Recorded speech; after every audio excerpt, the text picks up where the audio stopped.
solemn tone in my words and shattered bone.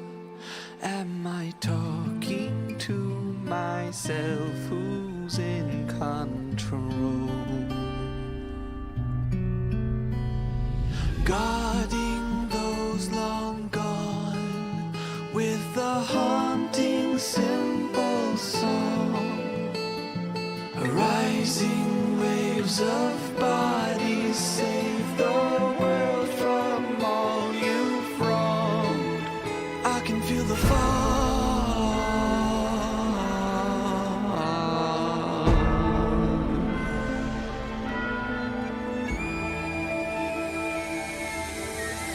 Leave behind your dead.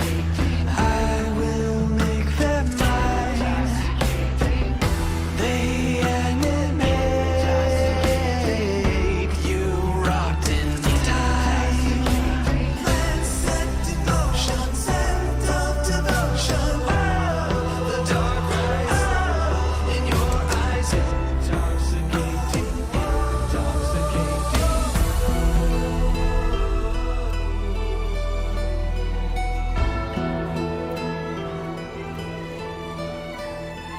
Take responsibility. Souls adrift that long to be.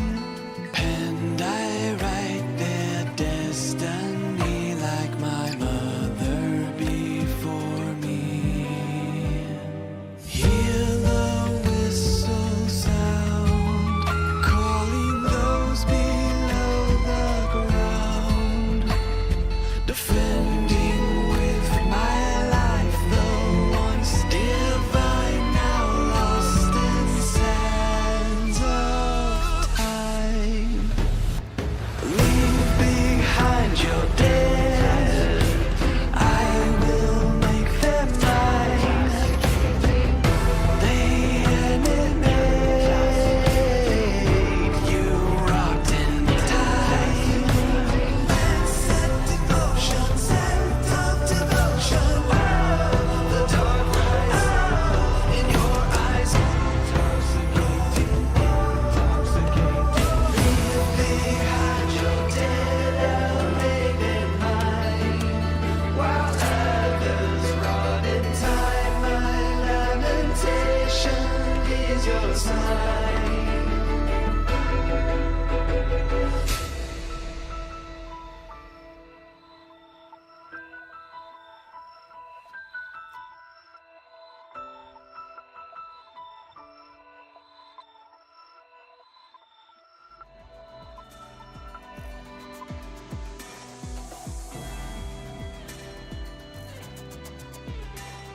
Testing, mic check. Cinnamon buns, cinnamon buns, cinnamon buns. Hello, friendos. My name is Nez, and we are once again back for some more Arknights, because today we are continuing our read-through of episode 14, Absolved Will Be the Seekers. We are back. Yesterday, I have suffered. Suffered by the hands of yet another H stage. We didn't get to finish off H14 4, but eventually we will get to it. It's not like it's gonna go away anytime soon. Hey, hello, Artie. We are once again back, and I just logged in because I recently only had like five hours of sleep because Arcane kept me up last night, and it was peak. Act 1 of Season 2 of Arcane was peak. I watched it going to bed, and I'm like, this isn't gonna keep me up. Nope, it kept me up. I kept thinking about it for like 2 hours after finishing it. It was so good, dude. Oh my god, we're animation fans are eating good this year with Dandadan, with Arcane. Sheesh! Everything that happened, it was so good. I love how in Arcane Season 2 they stare you directly in the face and go, this show is political. This show is very political. Surely Piltover has 100% the right to defend itself by invading Zaun. Caitlyn has 100% the right to kill a Zaunite child. Because they're animals, as she says. Next week's gonna be great. Everything going on with Kate and Vi and Jinx. I feel like Jinx has been very understated in this first act. But the interactions between Vi and Kate, holy fuck, they confirmed. They confirmed the ship. This is the first, like, solid, concrete confirmation. They are not roommates. They're bank buds. Bank buds. Bed bunk. Bed sharers. Words are hard. Words are hard. They're bunk bed sharers. That's what I meant to say. Also, everything happening with Echo, Jace, and Heimerdinger. Mwah, love it. And, side shit with Singe and Warwick. Love it. Goddamn. There's that. That's as much as I could hype it up about without actually getting to actual spoilers. Next week is gonna be great. Also, what was I about to do again? My stream of consciousness went haywire there. Okay, I'm gonna grab some of these because, you know, there. Trading post. Fill that up. Okay. There. Right. So that is that done with. Dailies, grab these. While we read, my sanity shouldn't cap, so don't need to worry about that. Okay, here we go. Free 6-star. We still got a few free rolls left in the event. We've had a total of like 50 pulls apparently. We got everything we needed. I haven't got any other 6-star in this event aside from these two. Here we go. 6-star. That's not a 6-star. Those are half the stars of a 6-star. Okay, thanks. There we go. Let's do credits. Grab this. What about recruits? 1 minute until my recruits are done with. I don't have time to wait. Okay. So anyway, there is that. Aside from that, the only other thing I've been doing for the past 24 hours since the off stream was play some more Pokemon TCG Pocket. I started playing PvP because I finally got my playable set of Gardevoir for my Mewtwo deck. And suffice to say, bullying children is both sad and funny. It's both sad and funny playing Pokemon TCG PvP. They kill your first 2 Pokemon while you stall putting energy on Mewtwo EX, and they're like, wait a minute, I'm fucked. They could add 2 energy a turn to Mewtwo EX and keep using the big 150 damage. Oh, they could one-shot every Pokemon I have because he took too slow. Bullying children is fun. So there's that. Anyway, it is now time to get back into the fray of things because we are amidst a huge battle in chapter 14. A recap of what happened last time we were reading. We stopped at 14:9. So we were at the supposed climax of the battle, involving all of the parties involved. We got Dublin, we got the Dukes, we got Duke what's his face with the big battleship. I already forgot his name. He was badass for a bit and then he decided to retreat and leave everyone on the front lines. So there was that. The Exemplars are on their way over to the Duke of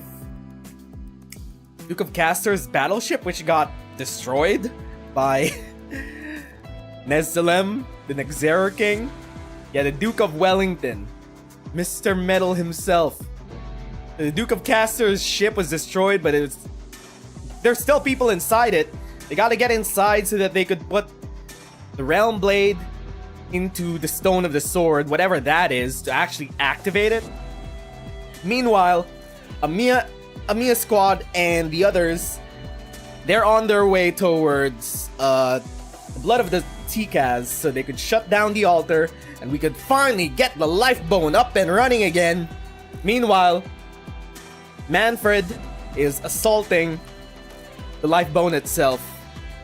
Lots of shit happening. We seem to be at the climax of this battle.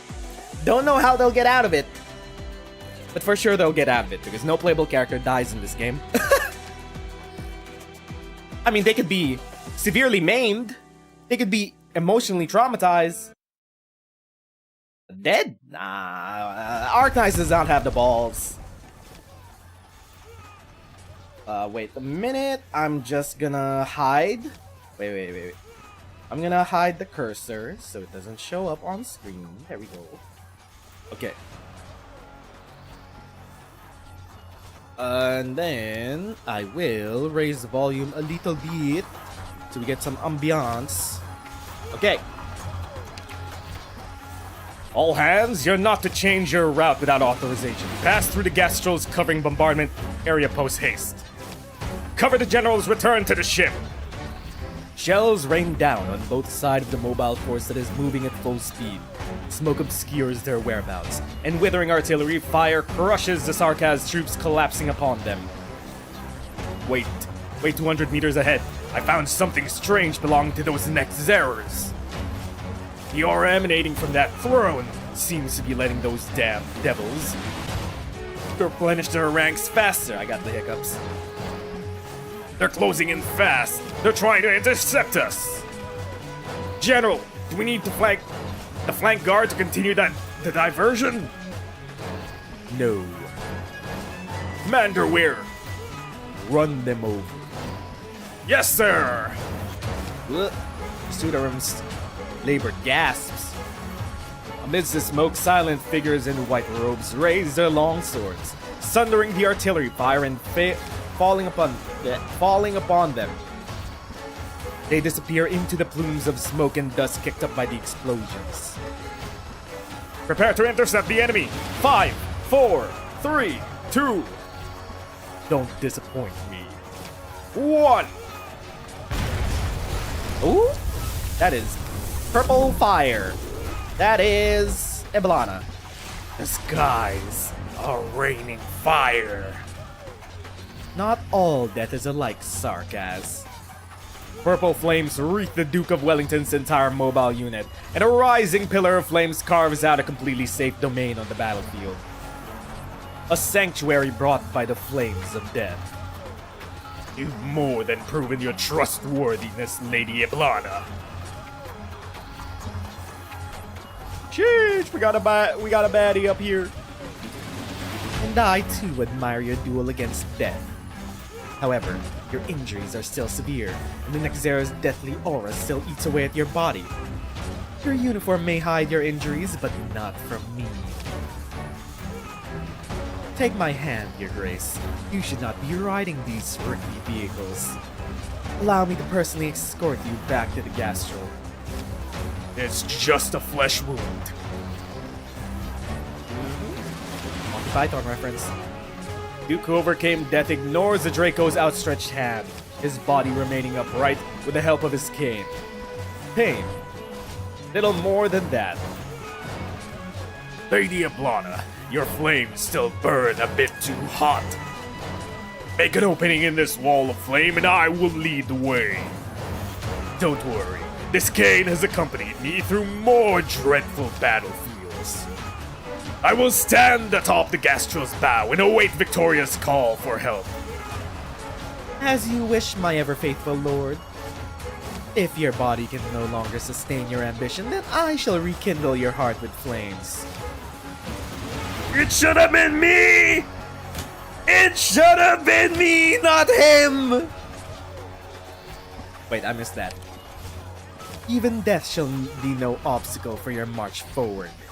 We are Tara. We shall stand upon the most glorious place in this land.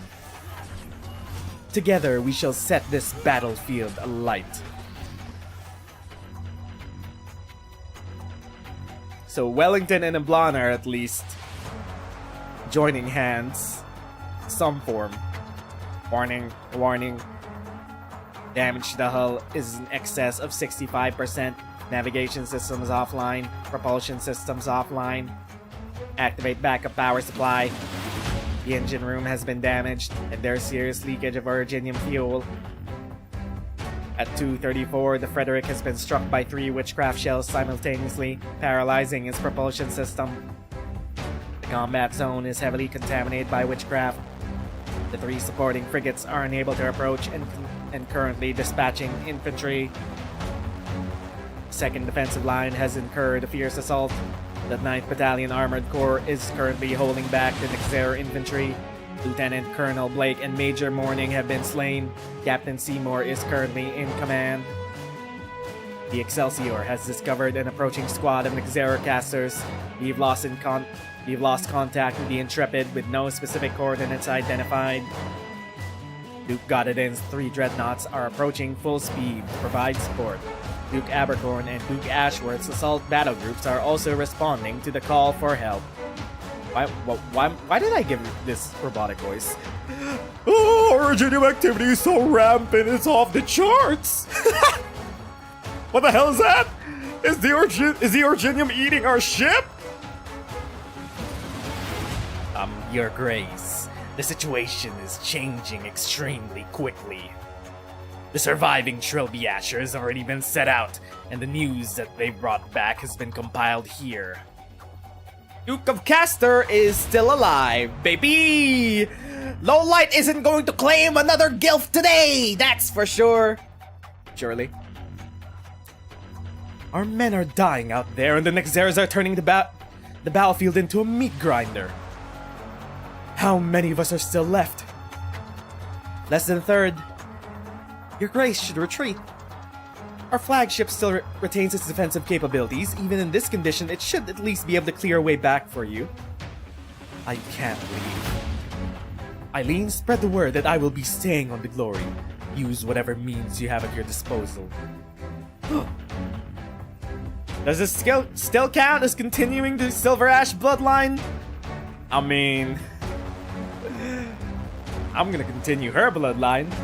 But then again, Allerdale's still alive. If I abandon the front line, the defensive line will inevitably be routed. Victory will be yet another step further away from Victoria. What would the other soldiers think of us, that yet another Duke has abandoned them? I don't know with Wellington. Wellington retreated, but he stayed for Eblana. Actually, no, Eblana saved him. Correction. When this battle is over, our soldiers must also remember what price I paid for this victory. I will continue to draw the Nexera's fire. The other dukes will surely come to my aid. Surely. They understand exactly what is and is not important at this current moment. Do they? Do they? Besides, my elite forces are all here. You are all the support I need. Nothing more needs to be said. Whoa! Watch out, Your Grace! What? They got into the ship! We'll start by clearing out this cabin. Our march towards victory begins from this stronghold. Your Grace. As you command. Then we must get our hands on the size of kings. The Stone of the Sword is still here, undamaged. This is our best opportunity for a counterattack. Is the Trilby Asher who's been in contact with our lovely Venus still alive? Yes! Mr. Bellingham will not die anytime soon. We need him for the Kierag arc. Our communication channels are back online now. Excellent. Get in touch with him. I have new orders for him.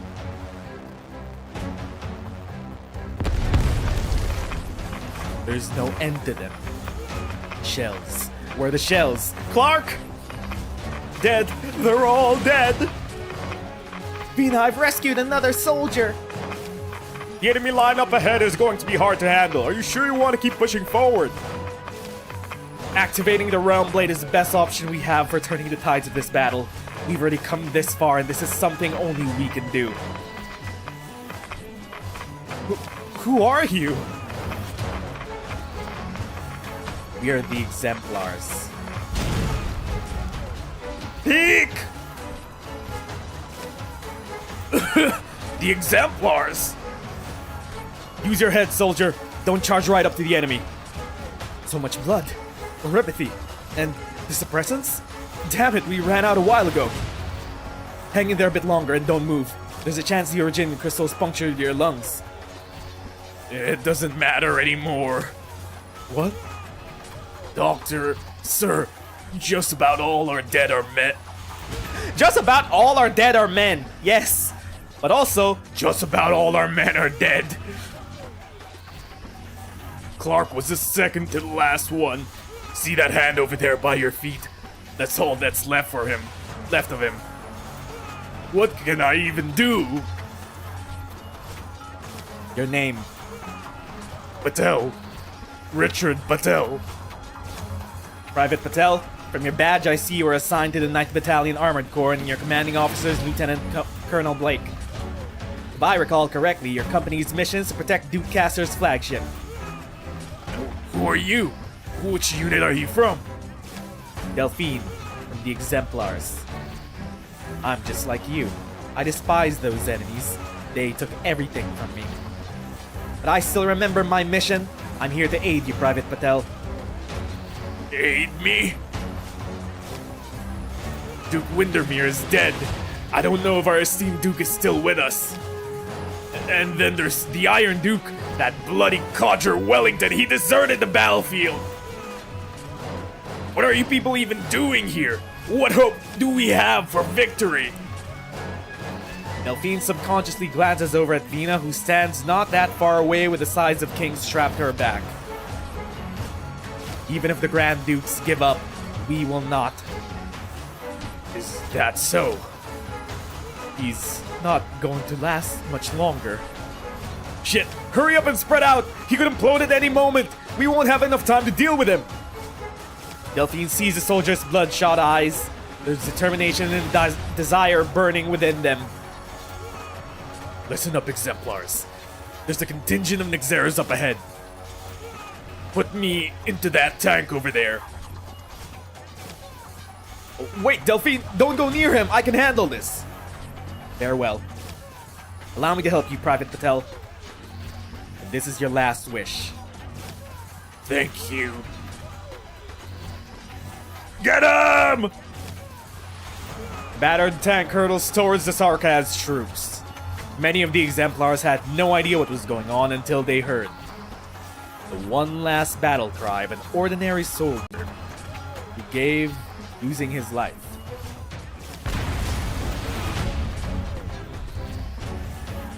You'll record all you've accomplished here today. Each and every member of the Duke of Caster's 9th Battalion Armored Corps was a good soldier, ready to defend the glorious and Victoria herself with their lives. Wait, what's going on? The dead are standing up! No, it's not the dead that are standing there. Withered branches. Twigs sprout from the fallen bodies of the Nezeru warriors, extending in every direction, burrowing back towards the fog where the scent of rot and decay are strongest. A figure rises from the fog and quickly approaches. Get back, Delphine! Swing!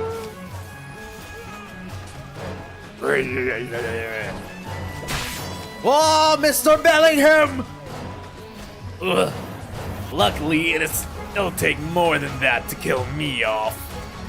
If we die here, our lives will get sucked up by the Nezerus altars, and will turn into their food. Does that mean Private Patel's last wish was in vain? If these enemies cannot be defeated by death? No, Delphine. He was able to slay the squad of Nezerus. However, that monster is clearly weakened and trying to feed off death. Take advantage of this opportunity and destroy the target. I'll cover you. Bagpipe, mark my flank. Private Patel's wish will not be in vain. We'll charge out through the opening he created. Everyone, move it! Woo! We gotta get to the fucking... I still think the stone of the sword is a fucking scabbard, surely. Unless, of course... I mean, what else could it be? Either it's a rock, which you have to put the sword back into, a la Arthurian legend. Either it's a pedestal that just activates some shit, or it's a steam knight. Those are the only choices. One of the three. A scabbard A pedestal?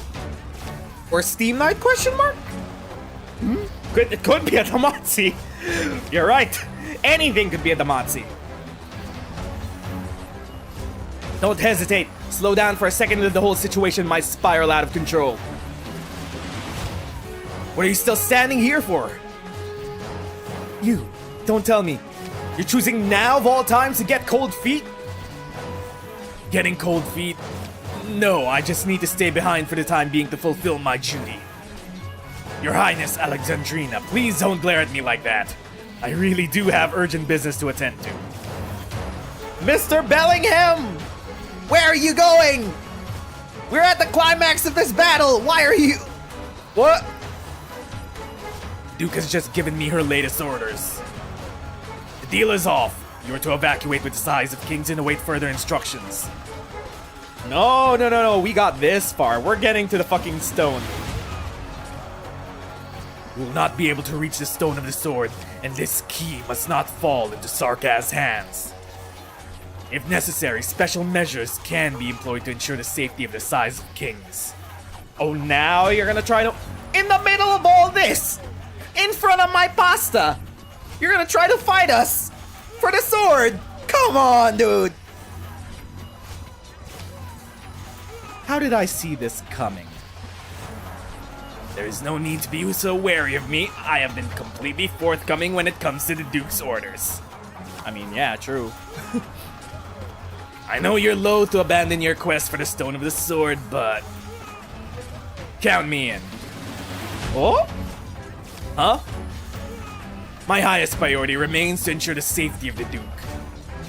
But at a time like this, where am I supposed to find allies more trustworthy than the exemplars?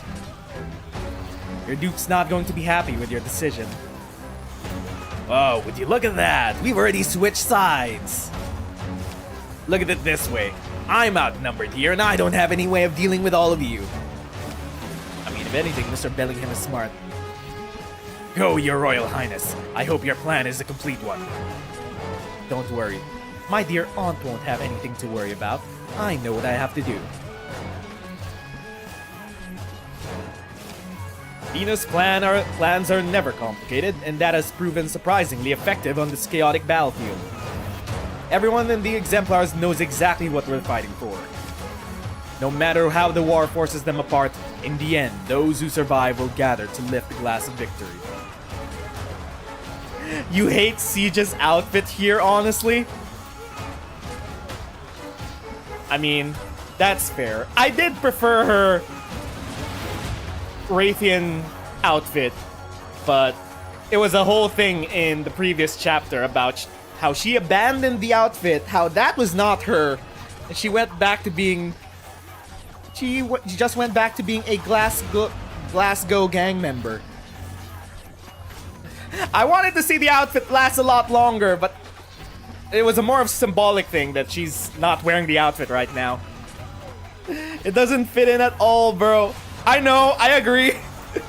I understand the meaning behind it too, but I agree.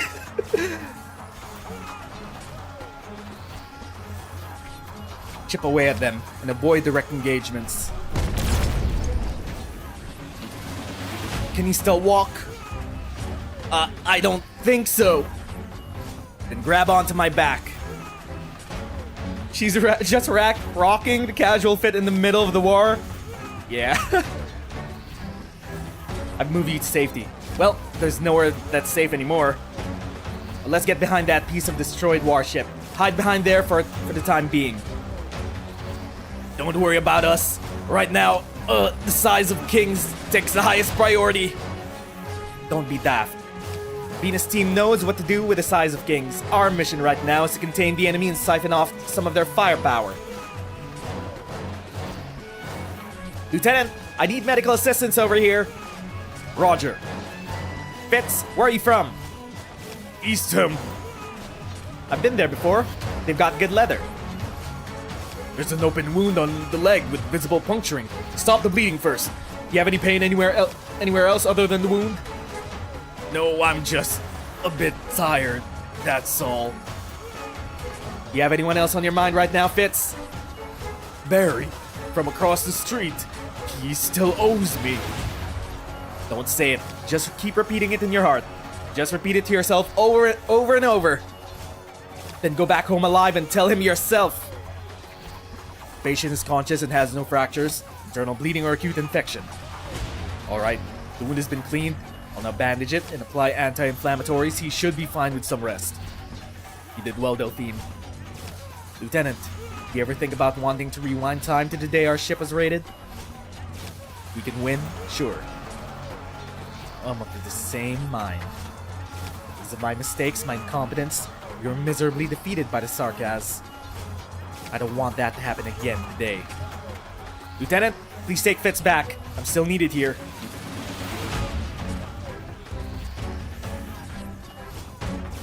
What about us, Vina? Travel lightly.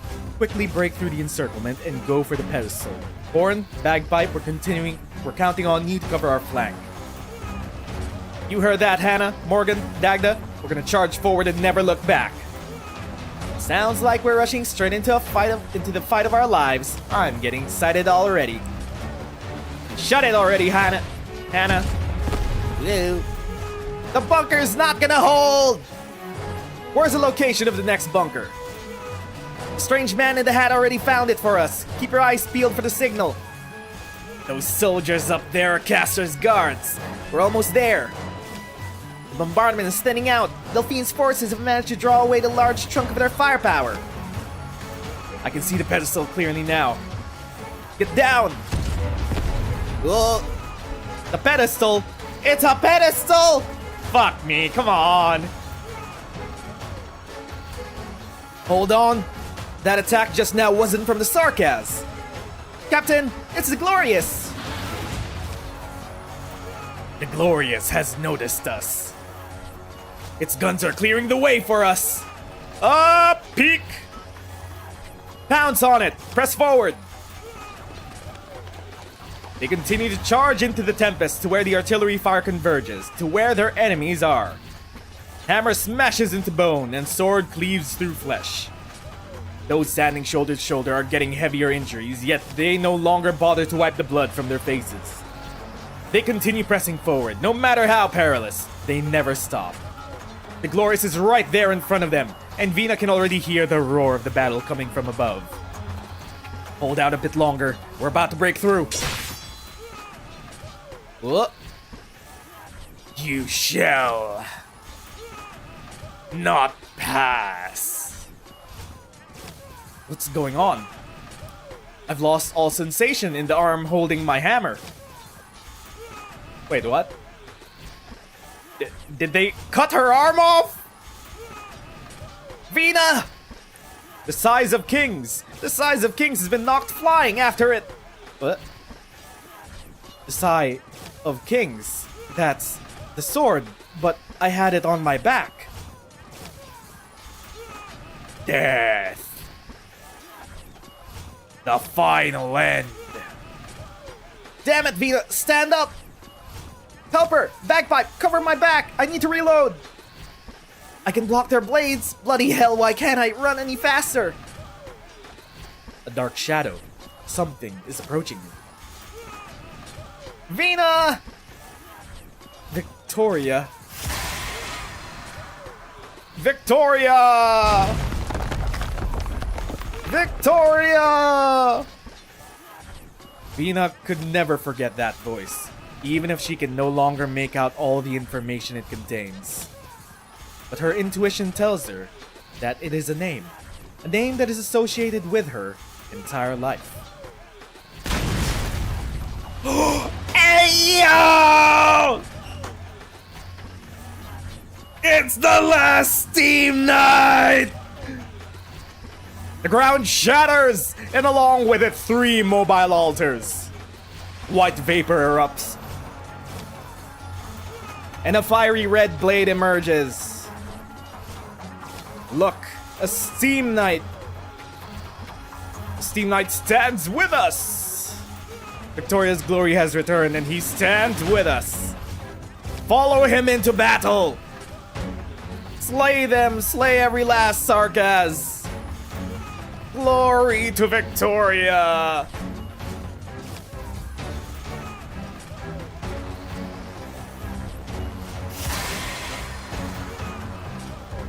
Now, where is Allerdale? Where is she? Charles Lynch! Muffled gushing sound. How's he even still alive? What does he eat? The man has merged with the machine. I think he is simply a ghost left inside of there. I don't know how it works. Slash, pierce, charge.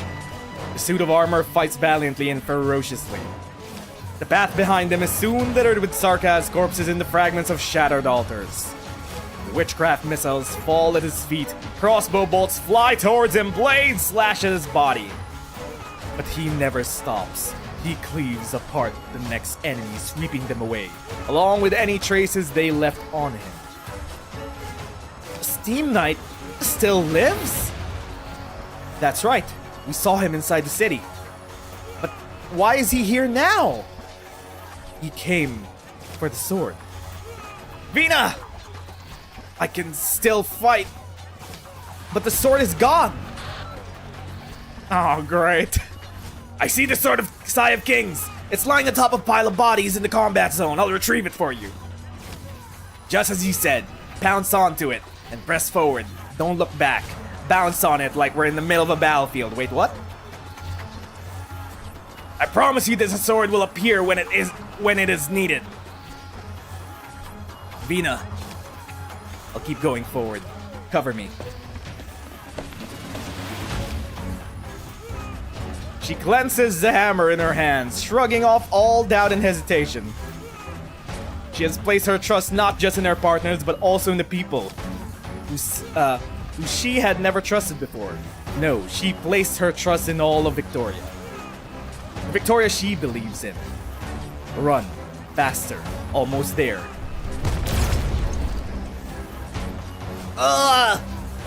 Don't force it! Get hit again and you're a goner. Mobile altar. It stopped? Then who fired that shot? One of our own tanks? Vina, we're connected with the Duke of Fife suit of armor. We've also located Captain Seymour. He's still alive. More troops are on their way to join us. Oh! Oh, there's still ships and captains. We'll handle all of those altars that are flying around. Great news. Keep moving. Don't you dare get in our way.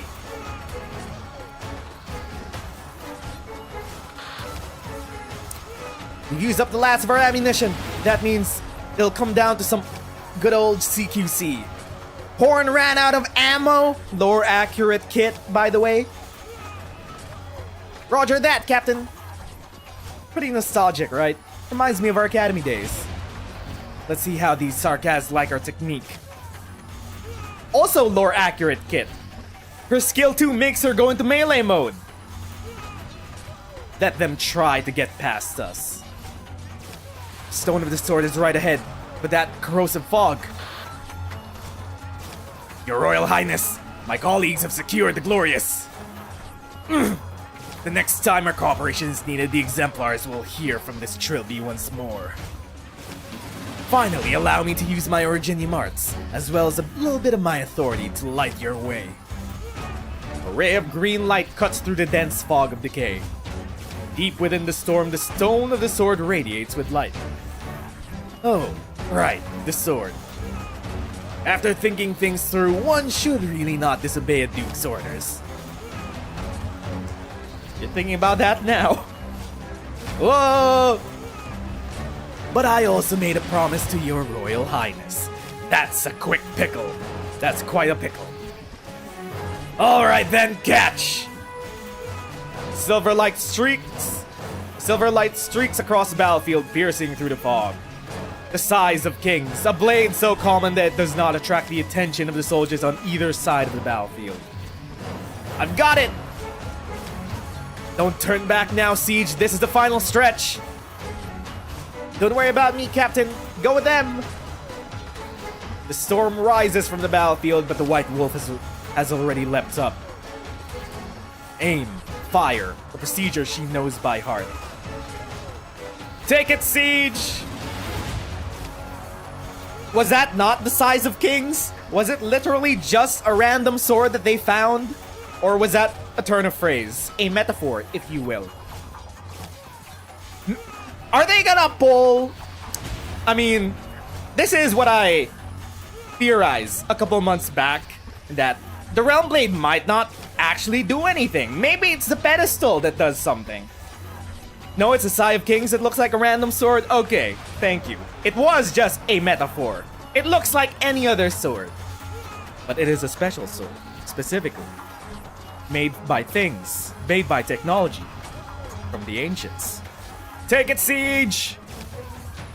Long sword left her hand, cutting through the air as countless eyes followed its path. Vina never looks back. She simply continues running, carefully listening to every last sound. Swoosh. The sound of metal vibrating through the air, the sound of air being cut apart by a sharp object. She forcefully throws down the hammer in her hands. Its massive head lodges into the cliffside, creating a tiny foothold for her. Are we playing Get Over It? Getting over it. She steps on it and leaps, and when she extends her hand, the size of Kings has already found its way into her palm. Indra Morgan. Remember how we used to chuck Molotov cocktails down the chimneys of nobles? Yeah, we'd stand on each other's shoulders. This time, I'll be running ahead first. The Originium beneath her feet feels like alive, unlike any wall or mountain she's ever traversed before.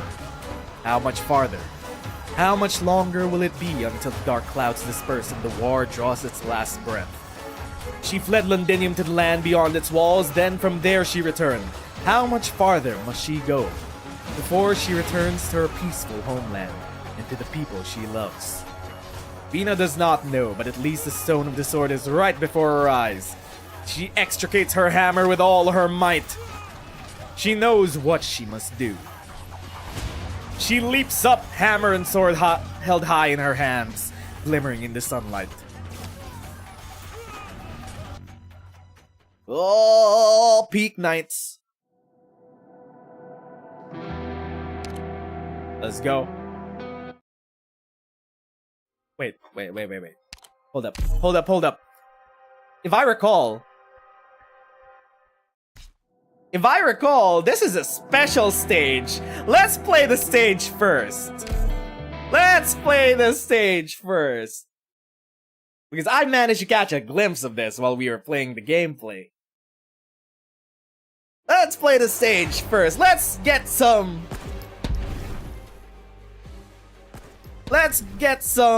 cohesiveness between our gameplay and narrative. They're surrounded! There are too many elites! The Sarkaz are coming, Siege!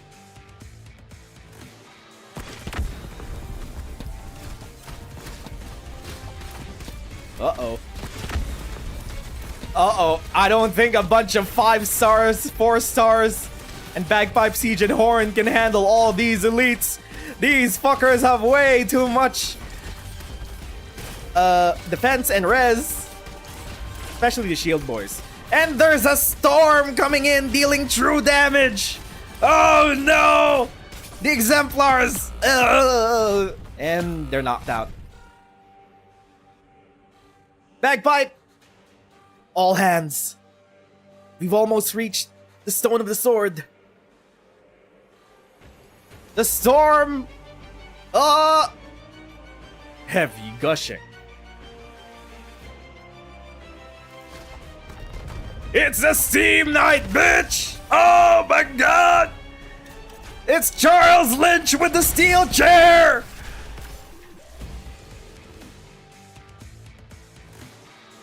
Vina, don't hesitate! Right now we have a chance. The only chance we'll get.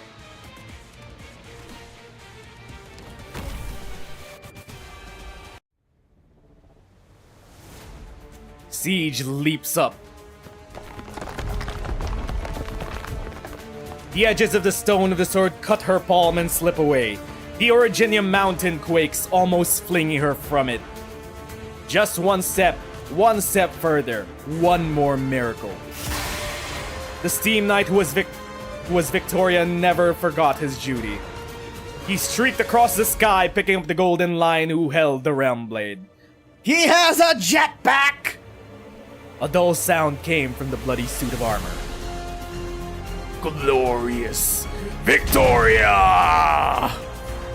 The stone lies just ahead.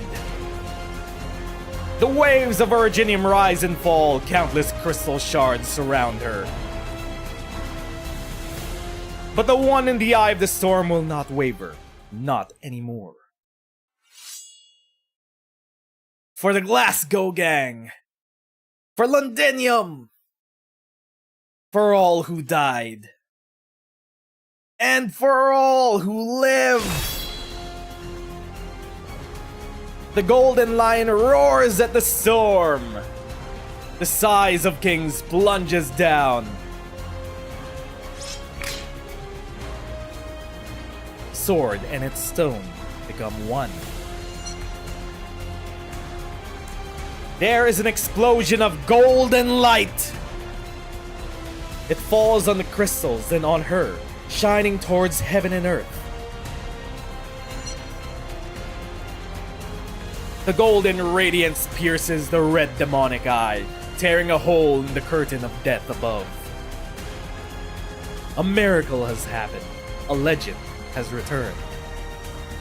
The hero's sword cleaved through the catastrophe, bringing golden hope that fell upon the eyes of every Victorian on the battlefield. Londinium will yield to no storm. As long as they have the size of kings, there is no foe they cannot overcome. Victoria! Victoria! The exemplars! The exemplars! Vina! Vina! The cries form a great wave, lifting up the exhausted hero. Siege looks up the size of kings.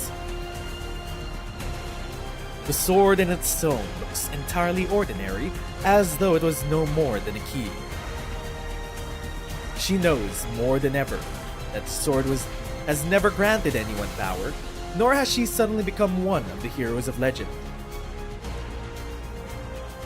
She stands here now because of the countless eyes that have witnessed her, the countless hands that have lifted her up.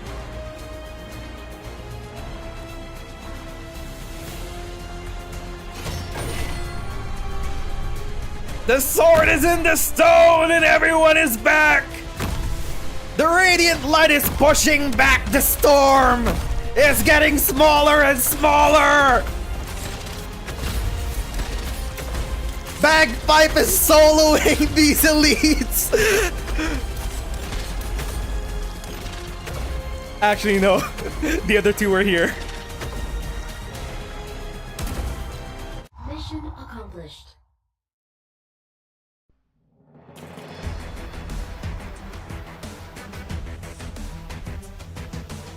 Something about light-based Originium arts. What did you mean by this, Lowlight? Something about radiant Originium arts? What did you mean by this? What's the connection? A legend is bestowed by the people. They all had 3k attack and defense? I wish my Indra and Dagda had 3k attack and 3k defense. The miracle you hold already existed before Legal Zargus and I met. In the depths of the Golden Sands, explorers who should have been devoured by catastrophes found safe haven because of this relic. The relic was forged into a treasured blade, and I carried it along with the young Shah into the endless sands. I still remember what he said as he rested against my mane beneath the stars. It shall have a name, but that name is not mine to give. Then as legends go, he took up the blade and slew the Poltergeist King. He never returned.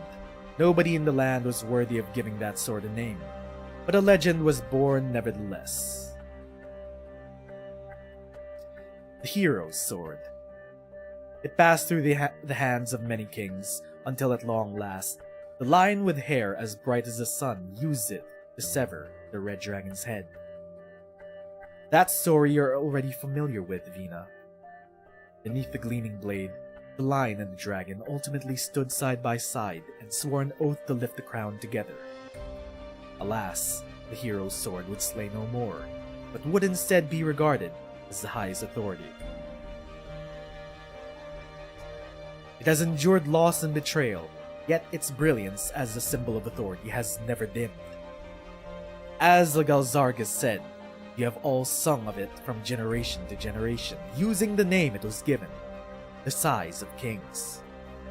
No matter how many times it is reforged, craftsmen will always be able to hear the sighs from within the sword. They say that it is the king's signs, lamenting the glorious empire no longer has enemies. That the glorious empire no longer has enemies worth conquering. But it was never the kings who were sighing, but rather the blade itself, a miracle dug out from the golden sands more than a millennium ago. Still, they had the right to give meaning to this sword. Vina, legends are never told by the heroes themselves, but you continued its story. Perhaps in 20 years, the children will sing. Alexandrina, the sword of Victoria, the king who banished the Sarkaz tyrant. But is this the story you want to hear? And by whose right do you wield this sword? The kings? The heroes? The people's?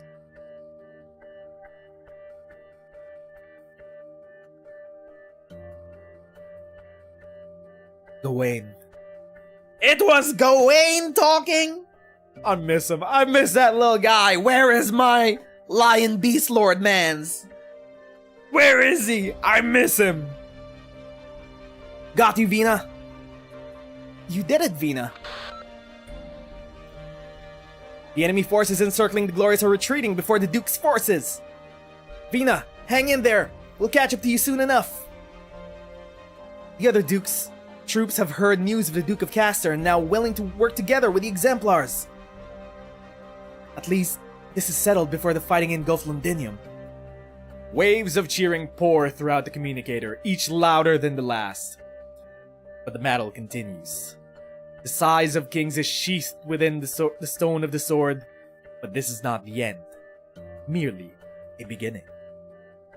Steam Knight is helping us? No, I'd say he only came for the Realm Blade.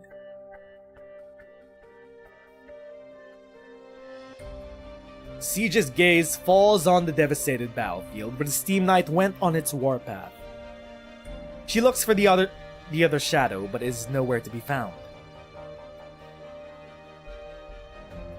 Siege grips her hammer tightly and stands before her companions just like she had done so many times before. Let's continue this fight until the moment of victory actually arrives.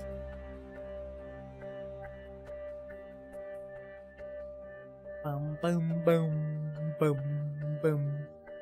The Realm Blade is now active. Looking up from here, that golden pillar of light is truly breathtaking.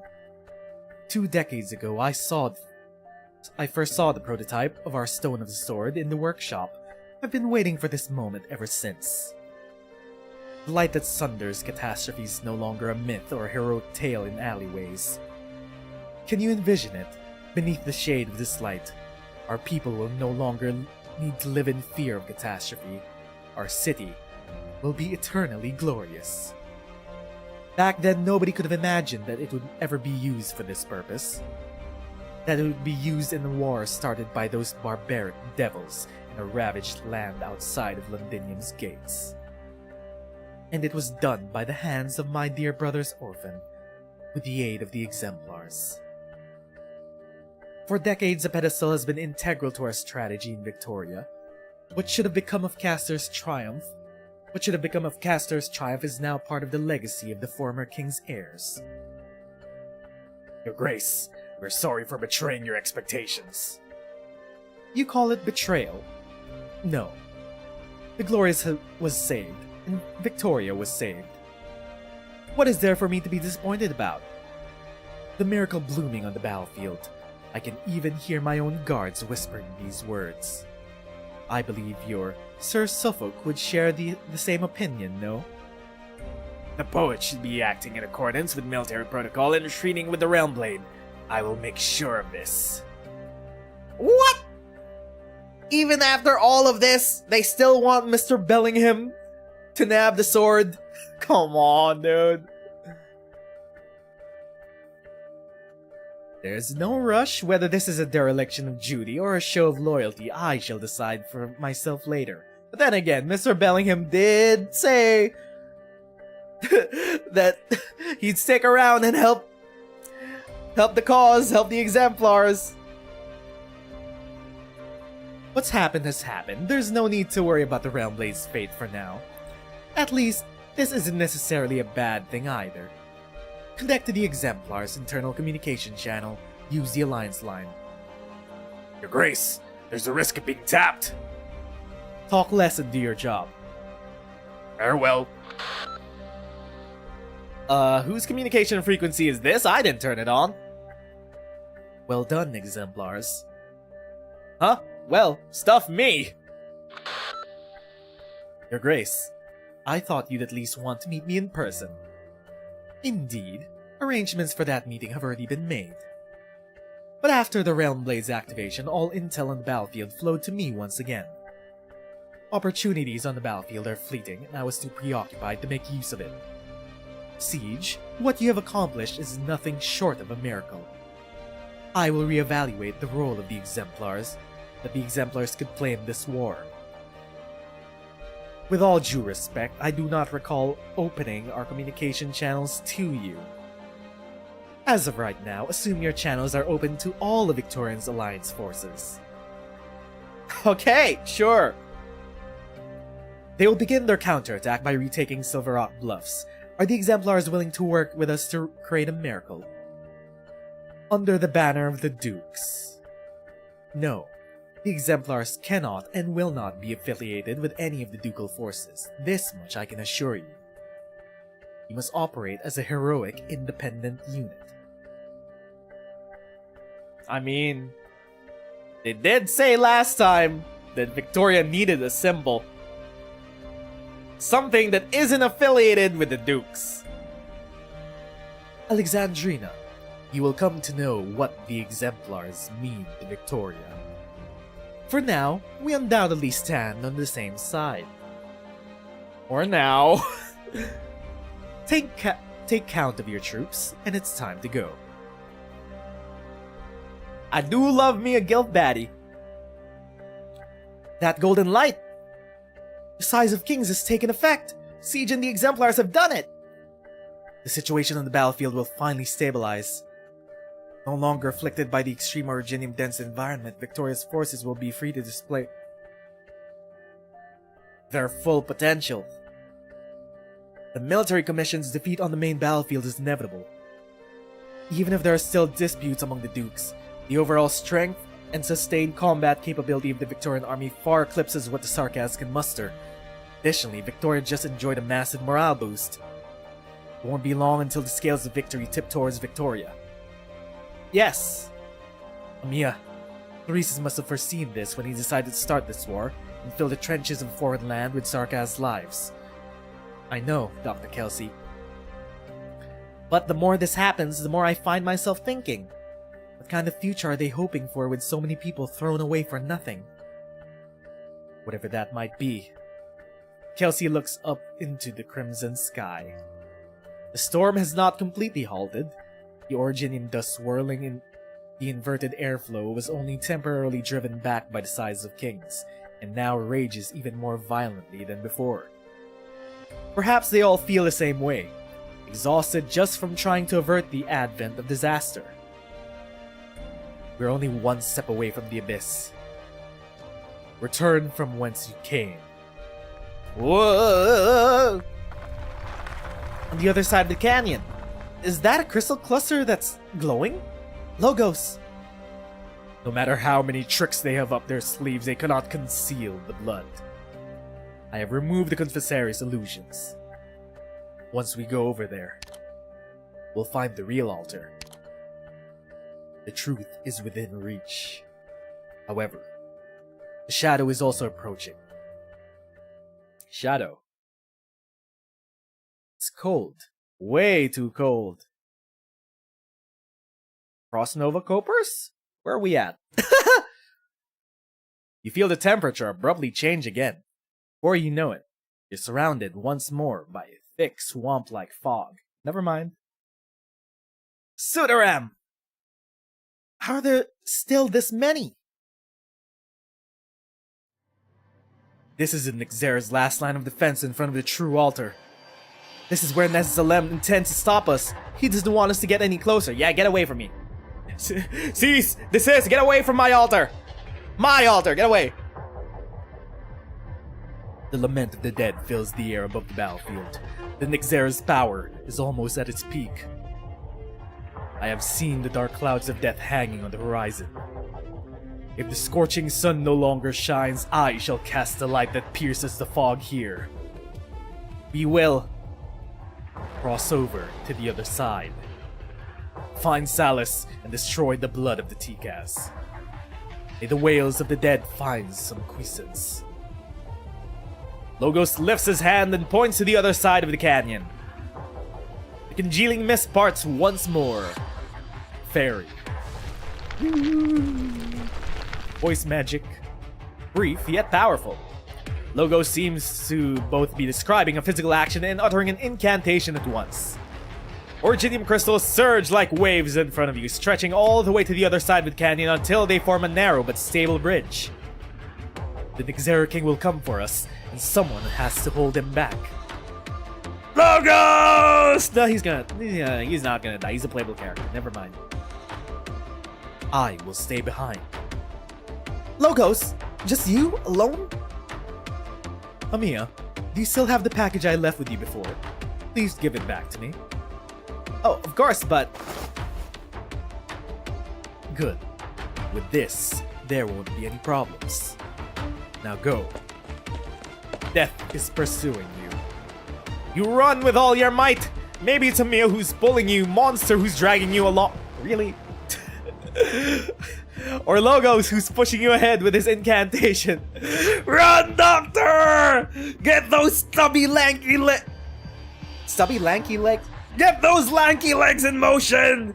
Get some cardio in! You hardly even feel your feet touching the ground, but it is as if 1,000 bony hands are growing from the mist trying to latch onto your ankles. But the aura of decay fails to reach you in the end. A formless barrier envelops your body, keeping the haze at bay. You know that Logos' incantation is taking effect. In this moment, the Banshee's curse feels so gentle and warm.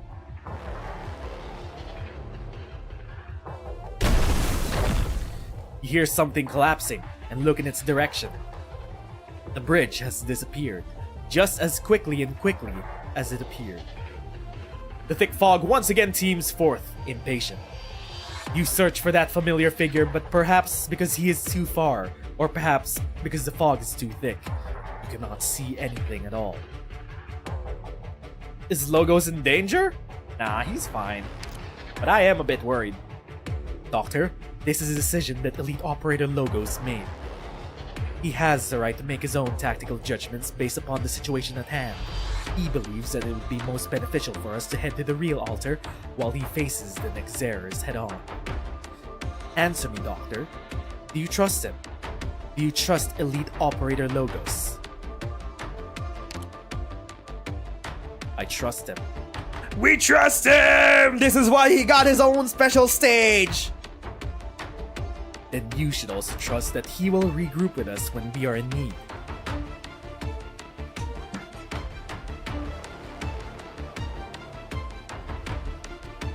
I understand your desires, Science of Decay, but death should not be so cacophonous. Quiet. Oh? The whistle pierces through the thick fog, the incantation spreading in ripples. Nothing needs to be spoken, nothing needs to be written. The concealed dead have nowhere to hide. The Sudaram's piercing shrieks form into a longsword that shuttles through the fog. The words from the whistle quiver, the Banshee's song resounds. Within the ancient bloodlines of the Sarkaz, in a valley choked with Originium, amidst the lamentations of countless people who fell in battle, flaming shells and witchcraft-imbued rounds intertwine the skies above the battlefield. A high-speed battleship crashes into a witchcraft bastion. A small number of Victorian soldiers charge headfirst into an elite squad of Nexerers. The song grows louder and clearer. When that song reaches its climax, the Nexer soldiers fall into silence and stop attacking one another like motionless flags. They no longer hunt. At last, death has returned to the land.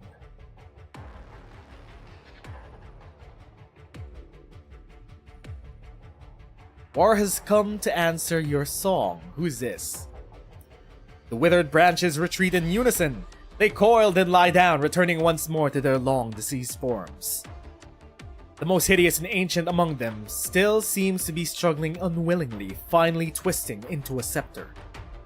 The tip of the scepter strikes the ground and a figure emerges from the depths of the dense fog. It's me! Time to 1v1! Fanil, the master of the Elgiac court. You chose to stay behind and face me alone.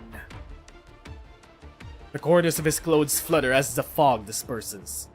The Sudaram's white robes are scattered across the dense white hills of withered branches. Long swords lie fallen and shattered, like grass in a forest. The young Banshee sits sideways atop the hill, his blood-stained fingers plucking at the bone whistle in front of his lips. Gentle, melodious.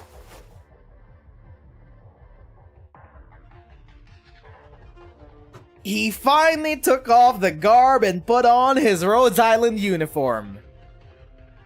No, Nezeru, there's no such master here. Only Logos, elite operator of Rhodes Island, dressed to greet our guest. I've crafted this opus upon death's motif, and I dedicate it to you.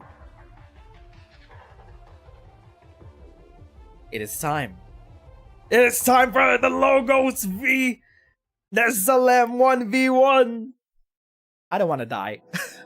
I don't want to die. That's why you got a special stage of your own.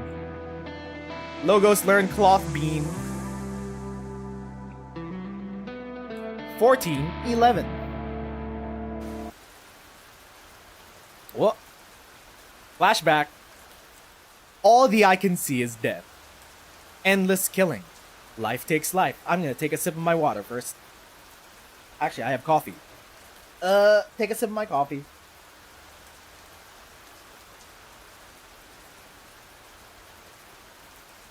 Okay, it's cold now. Endless killing. Life takes life. Fields of corpses soaked in blood. The first Nezeru learned his purpose when he rose from the ashes of battle. I am the end of all things. That's how I was born, chat. I just sprung up from a bunch of goo. Penetrate. Swing! Whoa! The incantation pierces the Nezeru like a lance. It happened so fast that it was almost impossible to see its trajectory, as though it had taken effect by the time the words left his lips. A smooth hole appears in Nezeru's chest. No, not my chest! There's no change in his expression. Withered branches reach down from his staff, reach into the hole in his torso and fill in the gap.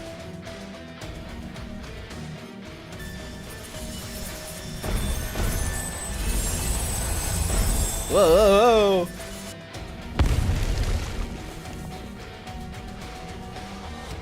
How could this be? In this battle alone, the young Banshee has casted dozens of arts that were not of Sarkaz's origin. Ravel, the greatest arts master of Gaul. His life's work made the guns of Gaul's ships mighty, and he was famous in all the nations before the Witch King made his own name known throughout the land. In that war, there was an instant when the ships of Gaul ripped apart the lines of death like a sharp sword before death swallowed them. Why do I see a shadow of him in your arts? Your words can't kill me. The voice that calls me is louder than your incantations by far. I have the hiccups again. I can hear it. The dirge of the fallen echoes within you.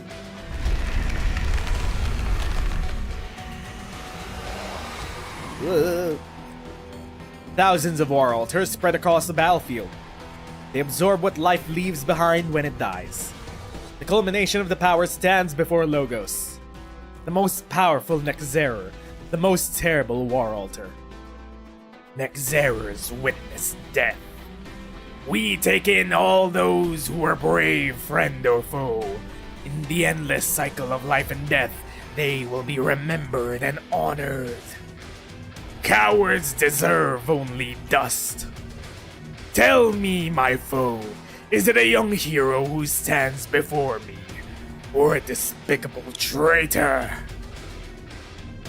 Your judgment does not interest me. This is not where the power of words lie. Logos once again gathers power in his palm. A second wound appears on Nezeru's body, stretching from the shoulder to his chest. The incantation does not dissipate. It fends off the branches, trying to close in and prevents the energies of the dead from repairing the Nezeru's body. Something disconnected. Shredded cloth rises and falls, covering the new wound and countless old scars. What is this? Death may feed the Nezeru, but the Banshee can put death itself to rest. Play stage 2, that is a plan. You are no longer the sole master of war, Nezeru. You're more gifted in incantation than any Banshee I know, Lacaramaline included. A shame, though.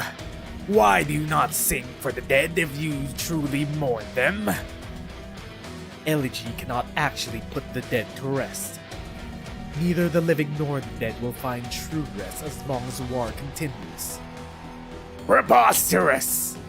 You have vanquished the Demazi and banished the vampire. You, a sovereign of the royal court, have the royal court blood on your hands. You dare say it is all because you are avoiding war? Is your rebellion the only reason you stand in my way? Well, that pissed him off. The Nezeru floats up in a fury. The branches underneath him disintegrate and decay fills the canyon. The Banshee's chanting does not give ground. Mama say, that's my chanting. I'm casting these arts. Born in death, fueled by war and nourishing death. The life of the Nezeru is as war itself. Cities and kingdoms rise and fall, but the fate of the Nezeru never changes. Once the Nezeru clan, tired of the cycle, put down their swords and staves and went into the depths of the wastes, far from civilization. Their powers declined rapidly in peace, and they soon became prey for others, fading away in a forgotten corner of the land. Foreshadowing is a narrative device. Okay, sure. There is just a secret rogue Nezeru clan just out there on Terra, and they seem to have died out. Sure, the seeds have been planted now. There's no other way to ensure the continued existence of the Nezerus. Doubt. The Great Rock of War sits above our heads on the slopes of time. All we could do is to push it with all our strength. Such cycle has continued for thousands of years. Until...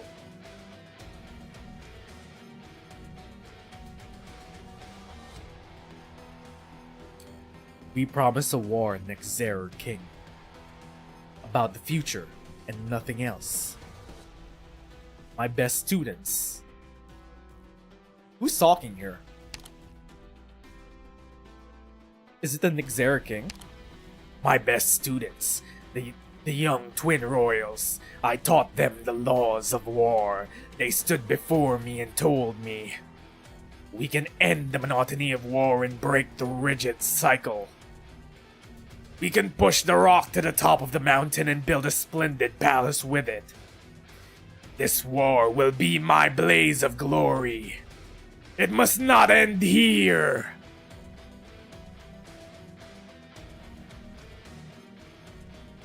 That was a long time ago. Now a young banshee stands before Me. still talking. How could they be so alike? I fought alongside Lacarameline for decades, across cities and plains. We buried the armor of Victor and the guns of Gaul beneath the walls of Kazel together. In the same battle, I helped Theresa take the heads of thousands of Lithanian casters. They were the heroes of Kazel, its greatest warriors. Lacarameline entrusted you with the future of the Banshees. Theresa considered you one of her best students. But you hid at Rhodes Island, sheltered the king of Sarkaz, and sneaked into Londinium like a thief, content to sabotage the cracks in the battlefield. War will not end the suffering of the Sarkaz. All I see is you dragging everyone into the abyss. So you chose to run. Many years ago, I said to Theresa that war was unavoidable. It did not come to Londinium.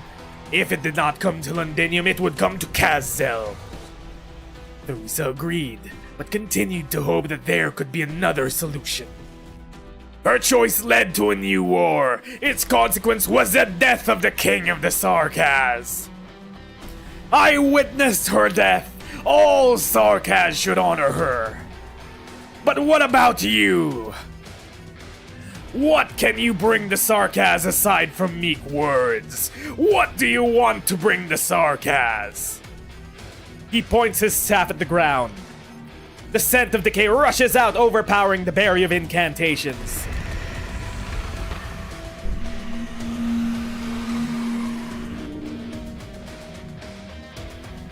The dirge of the myriad souls grows louder. The power of the incantations is weakening. He feels his fingers, lips, and tongue go numb. The fury does not come only from the ancient royal court sovereign before him. It is also coming from his own blood. I told you. Who is this talking? Oh, Flashback. Namatsi? Oh. Dukaroel. I witnessed with my own eyes. My death. You and the king both know you can't kill me. With your help, I've come to an interesting place. It is not all nothingness beyond history. Wait a minute, was it actually Dukaroel? It wasn't Damatsi in his form? But I continue to gaze at you beyond the veil. Okay, so I guess he's not dead. He's just stuck in the void. With both Goth Mommy, Witch Queen, Empress. The Black Empress of Lithanian. She's still stuck in the void as well. Who else is stuck in the void? The Neural Parents? There's that. Witch King? He's still there.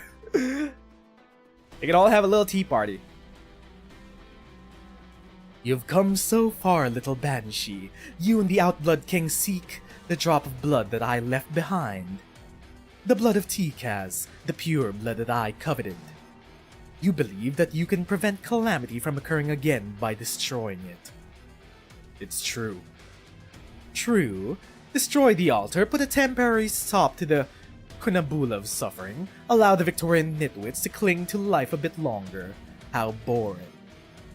Who is the one that's short-sighted and foolish here? You feel it, don't you? You're closely linked to the altar. Right here and right now, your power is being boosted by it. It was never one drop of blood or a single person's call that awakened the Kunabula of suffering. Originium is the response to the call of the Sarkaz, living and dead. no exceptions. The murmur of the myriad souls is omnipresent. The lament of the dead will not stop. The Sarkas are bound by the past from the moment of their birth, never to be freed, even unto death. You witnessed the myriad souls the first time you sang an elegy. Lakaramaline proudly described your talent to us. This talent was the seed for descent. You feel pain, not just for others, but yourself as well. You may detest the path I walk, but you could not help but feel sorrow for my sake.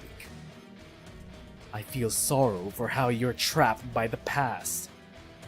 Ah, such arrogance. I should try to kill you again.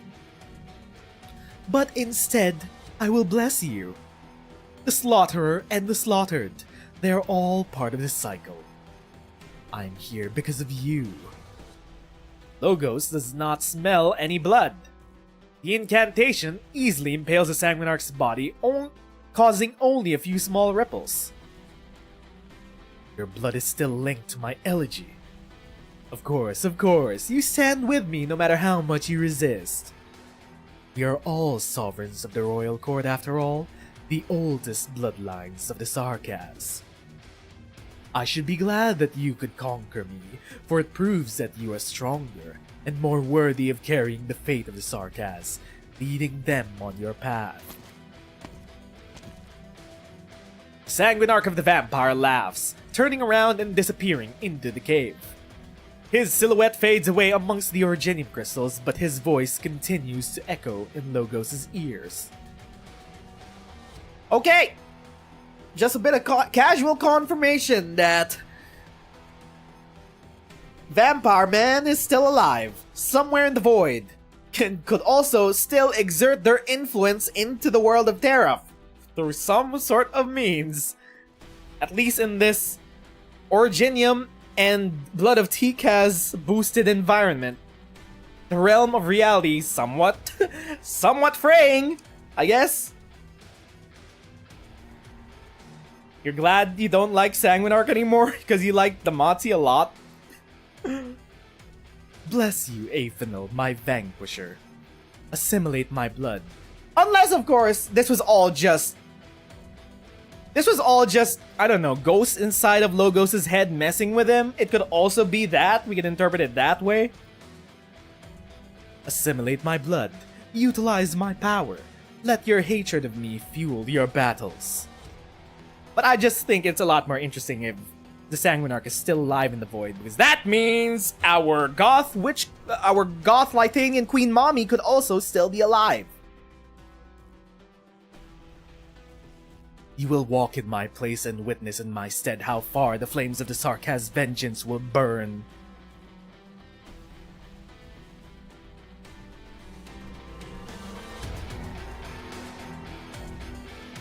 I refuse.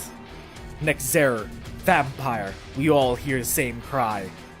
The fate of the Sarkas is caught in a cycle, and I am no exception. I am part of what I'm fighting. The fury of the Sarkas burns within my veins and my viscera. Ooh, Logos. Words turn into fire, descending from the sky to ignite every seed on the earth. Incantations burn at Logos' fingertips, on his lips and in his chest. Originium crystals grow furiously around him, and the crying of the dead becomes even louder, ready to accept him and devour him at any time. He no longer rejects the power in his blood. The vampire has guided the flames of the Sarkas to him, and he has embraced the fire. The abyss lies before us. We can fill it with flesh and burn the remnants with blood. If the only way to bring new life is to burn away all the decay, then I will be both flame and fuel. This is where my blood belongs, that I have chosen. Flames consume the entire canyon. The only things left are the incantations that the young Banshee has written in his entire life from a very young age. They surround Logos loyally, his sword and shield. If war is the only way to achieve the dream, and new life can only emerge from death, I shall bring death. I shall welcome death. I shall ignite my past with blood, not for vengeance, but for the day when this fire will burn away the what shackles the Sarkaz through the decay that covers the land. A bone whistle sounds. Logos knows that it is merely the echo of the bone whistle in the Valley of the Banshees, the night he set out for Babel. From death comes new life. The death knell rings. For the royal court that would rot, past and future, and for himself. Peek? Peek? Here we go. I might as well auto-deploy and do one farm. Sure. Let's go. Let's see how the fight goes.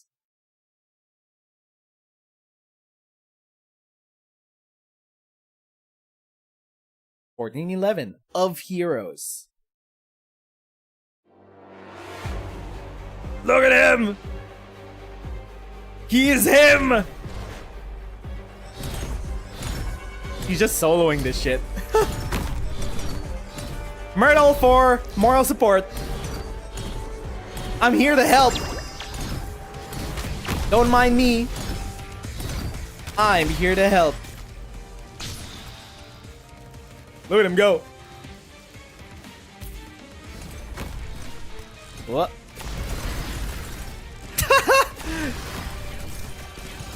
Now that we could just pay attention to logos, I think he really is just gonna solo this. But there are gonna be some stragglers if you let logos solo this. Look at him go! Meanwhile, we got a bunch of besiegers and flingers as his long-range support. Bang.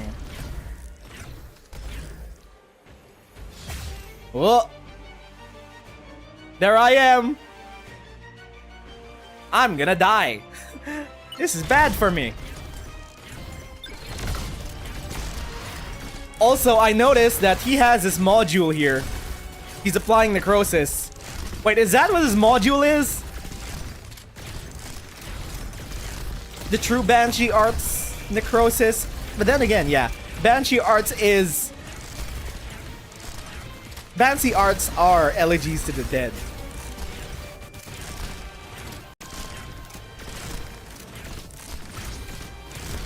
Don't kill me!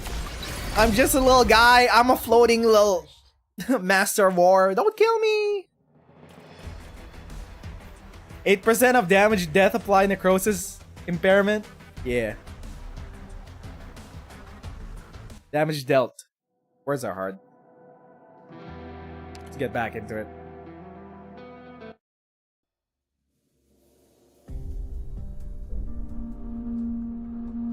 There's the whistle. We can hear it from afar.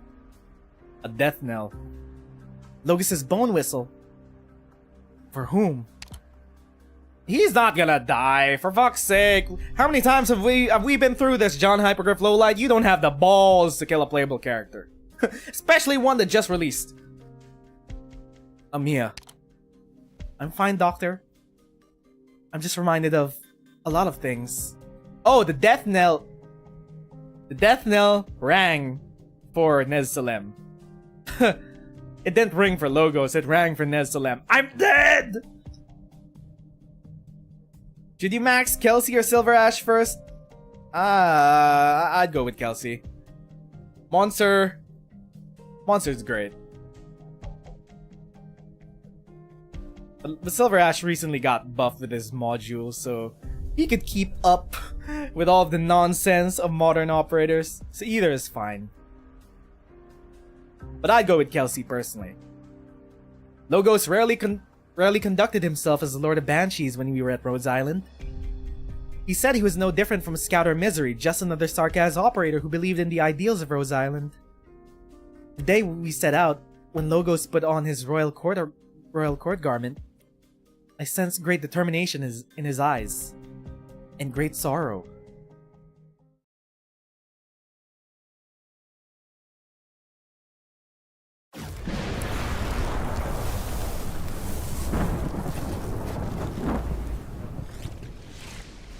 And he's alive. And I'm dead. Bone whistle is cracked.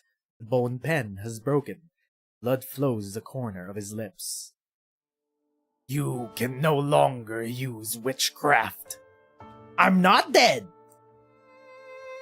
You push yourself to the limit, burning all blood in your body to blow your bone whistle, just to stop me for a moment.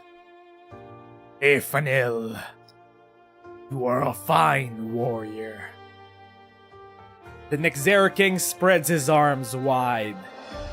The tattered banners draped over him rise up, as though echoing the countless wars the Sarkaz have fought. Rotten flesh and blood fall from his wounds, new and old, nourishing the battlefield. New branches sprout from the soil, repairing the warriors that have been damaged by incantations. The fallen Sudarum rise again. No! Logos, how will he get out of this?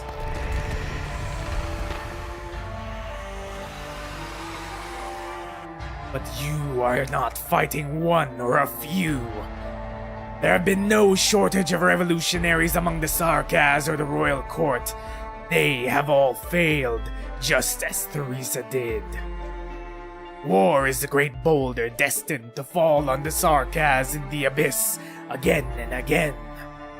And you've gained the Nezeru's respect, and so I shall grant you death. The Nezeru walks atop mists of decay towards the young Banshee.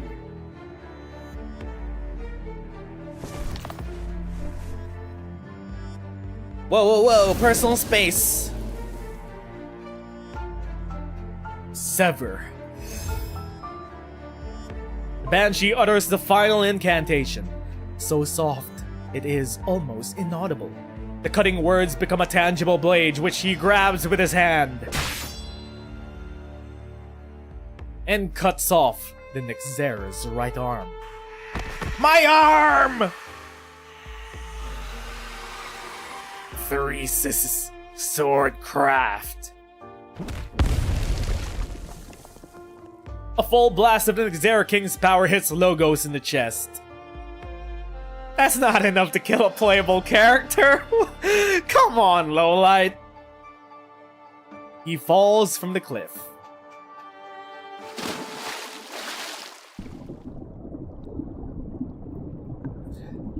The ground made of Originium begins to collapse. Logos pictures how the familiar ship treads mountains and rivers, its tracks giving off the same rumbling. He remembers the first time he came to Rhodes Island and stood shoulder to shoulder on deck with Theresa. She looked out over Kazil while he listened to the wailing in the wind.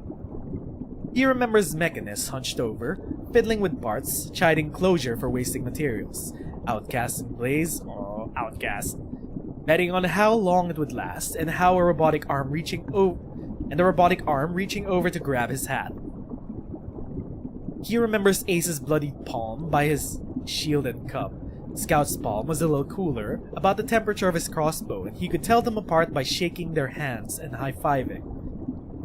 He remembers the doctor and Amiya saying goodnight in the corridors, when Amiya suddenly stopped him to ask if he was ready to go to Londinium. He remembers Dr. Kelsey taking Amiya's hand and bringing her between them.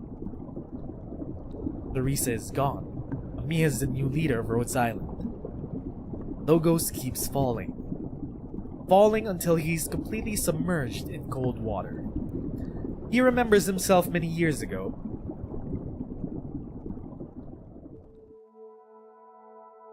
Mommy!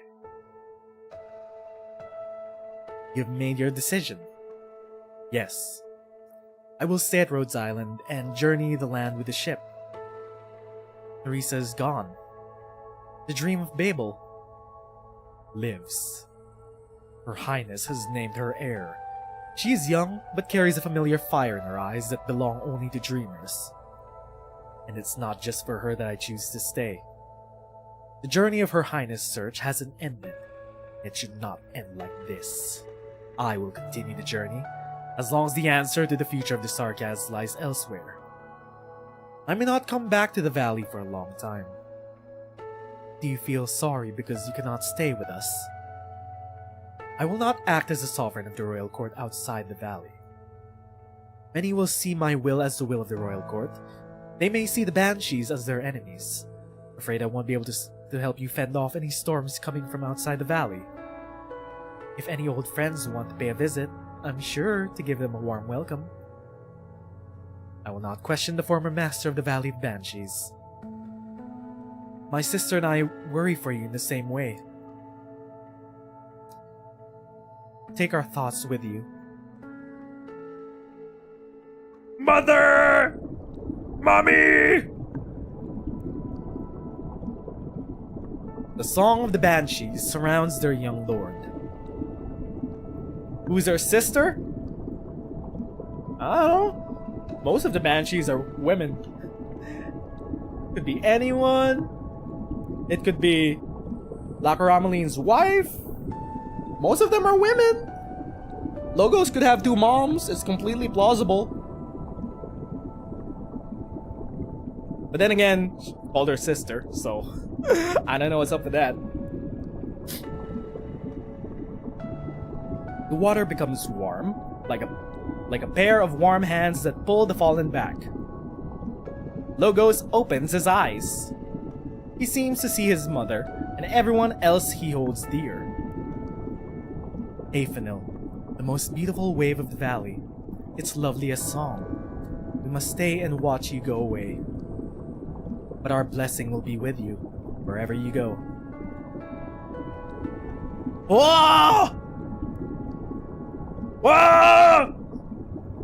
Phonar Zero reveal! Finally! They appear in the story. What are you, by the way? What the are you an altar? Are you a bewitched mobile unit?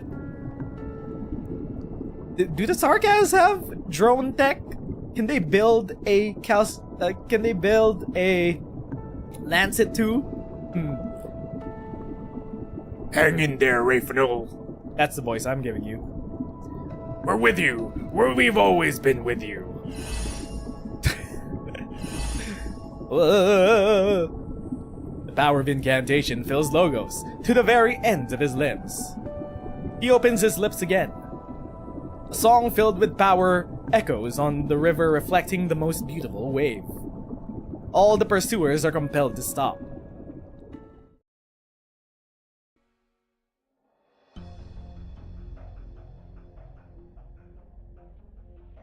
I never thought I would hear the chorus of the Banshees here in this distant land. Ever is death accompanied by new life. Are you still trying to sway me with the song, young one, here at the end of all things? My patriarch, this is no more than a Banshee's incantation. They have not truly joined the battle. Our foe remains only the young Banshee. Yes. Your injuries are grave. The curse of Aphanil dictates that decay return to decay. I will not be able to regenerate for some time, but this body will last long enough to see this battle through. For now, let me hear his song, and that of the Banshees. Nezeru walks to the edge of the cliff without any help of his arts. For an instant, he looks like an ordinary old man. Who are you calling an old man? Do you remember Buldrokasti? Patriot! Yes. You raised him as you would raise your own son. Grandpappy? It's Patriot's father? Such a talented boy. He would become a hero of Wiš'adel. He was my best student. But he left Wiš'adel and died to conspiracy in a distant land. But he died a warrior. He lived the meaning of life through war and returned to the myriad souls upon his death. Nah, different race. You know what I mean, chat. Adopted child, raised as if he was his own son. You know what I mean. After that, After that, where is the next hero of Wiš'adel? As Salem looks down the cliff, wind passes through the holes in his body that have not healed, creating sound without meaning. Fuck me! Logos turned this man's into a wind chime! Logos put a hole in this man's and turned him into a wind chime.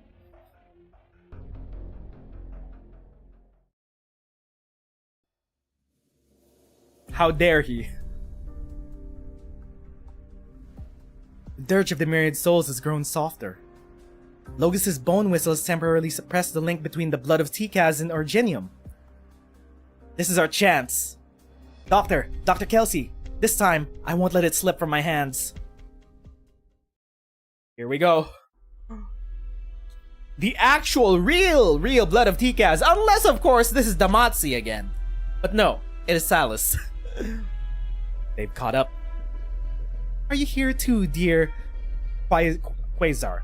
I gotta remember, I gave Quasar. I'm calling you Quasar. Fuck the Confessaris and their weird ass names. Quasar!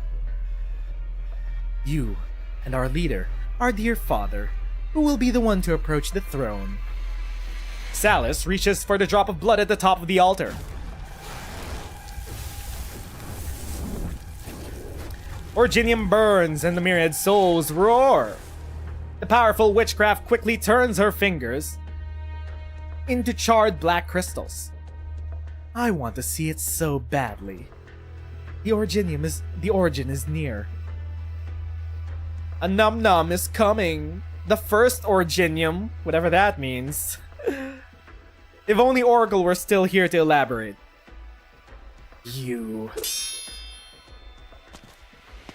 Shining! Let's go! You've hid well. It took a long time to find you. Too long. Traitor! How many have you killed on your way here? Not more than I killed when I escaped. The underground labs were full of dead back then. Our dead. You ruined our leader's plans at the Royal Academy of Sciences. The Victorians almost found out about it because of you. I wish he never had succeeded. Ha! That's not what you used to say. How dare you act high and mighty when you were the one who gave us our orders? That cave outside Londinium, all the research bases, was there any part of it that you weren't in charge of? Huh. Wait, what? Huh. Interesting. Okay, so the cave, which was the tomb of Sarkaz heroes. Was that it? Is that what you're referencing? The one full of... I mean, most likely, because that was the one full of chimeras, and that's also where what's-his-face was. Huh, interesting. The leader was in Castle most of the time. You were the one who directed the research. You looked exactly like the leader with your mask off. I had no choice back then. No choice? What about the things you said when you took us to Londinium and had us don this mask? We were mere mercenaries, but we believed in the Confessari's teachings, believed in the first and final path that you preached. Our original sin, the sin that outsiders impose on us, will be washed away at its coming. Was that all a lie? I wish that was a lie. It wasn't a lie. It was real. All the leader's promises to us were sincere. The same for you, Quasar. I keep forgetting that Quasar is Shining's real name. Fuck it. Shining. We'll stick to Shining. Even if you have strayed from the path, the leader and the regent are so close to victory. The freedom and power that have been lost for thousands of years are about to return to the hands of the Sarkaz. Kill me if you want. Go and see the leader, your father. He is waiting for you at the end of the path. They are all waiting for you. You will witness it for us, for every life that your sword took. Hooray! Welp. He was a yapper. Shining removes the guard's mask. She remembers the face. He was one of the first mercenaries that the Confessari brought to Londinium. They knew nothing at first. They were only tasked to excavate the ruins outside the city. The young man had expressed his gratitude to her directly, thanked the Confessari for giving them a safe, well-paid job. It was not long before she stopped hearing those words. The leader of the Confessari came to Londinium. There were no more idle mercenaries drinking and playing games. Everyone put on the same mask and did not speak except when necessary. They had no special bloodline. Quasar should not have been able to control their wills so easily.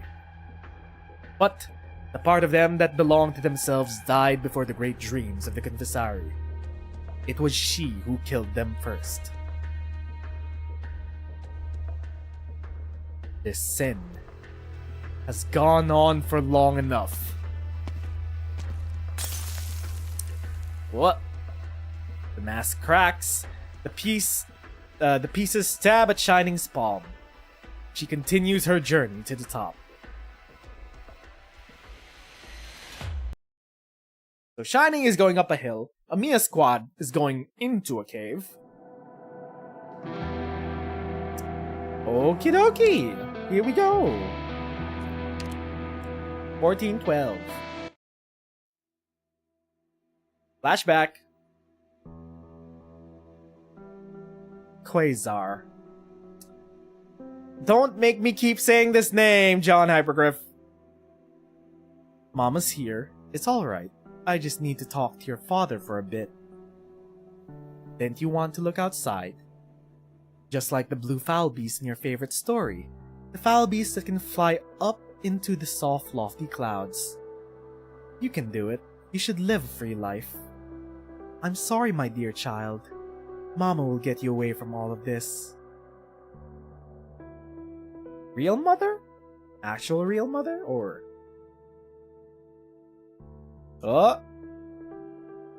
the father brother? Enough hiding, I know you're there. You followed her in secret when she came to find me. You witnessed everything. I'm about to sneeze. Sneeze. I'm about to sneeze.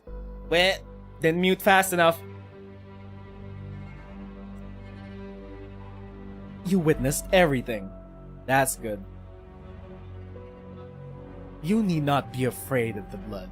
You'll see much more in the future. Will I die? Of course, my dear. Look, this sword has pierced through my heart. It won't take long before the blood in this body dries up. Your mother wants to leave me because of some pointless delusions, and have you leave me as well. But how is that possible? We have long been bound together by the myriad souls. We cannot be separated. Go, child. Touch your mother. Can you feel it? Her pulse.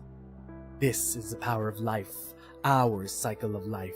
Through rebirths like this, again and again, will our lives be perfected. I will always be with you. We shall never part. Okay, dog. Sounds like an abusive environment for this growing child.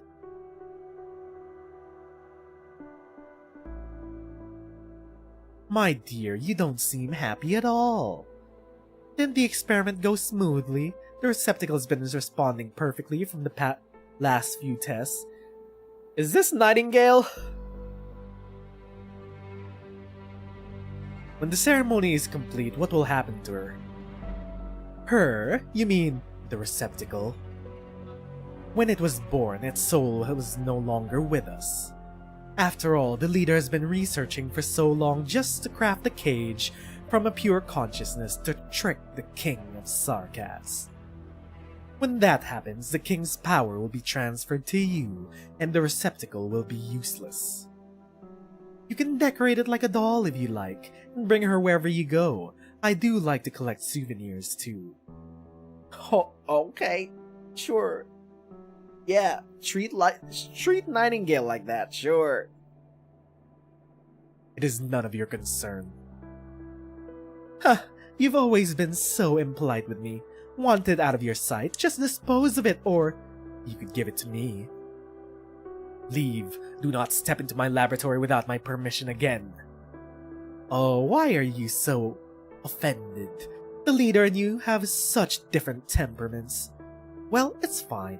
You'll soon become as gentle as he is. Who knows, I might even miss your current personality. Goodbye, Quasar.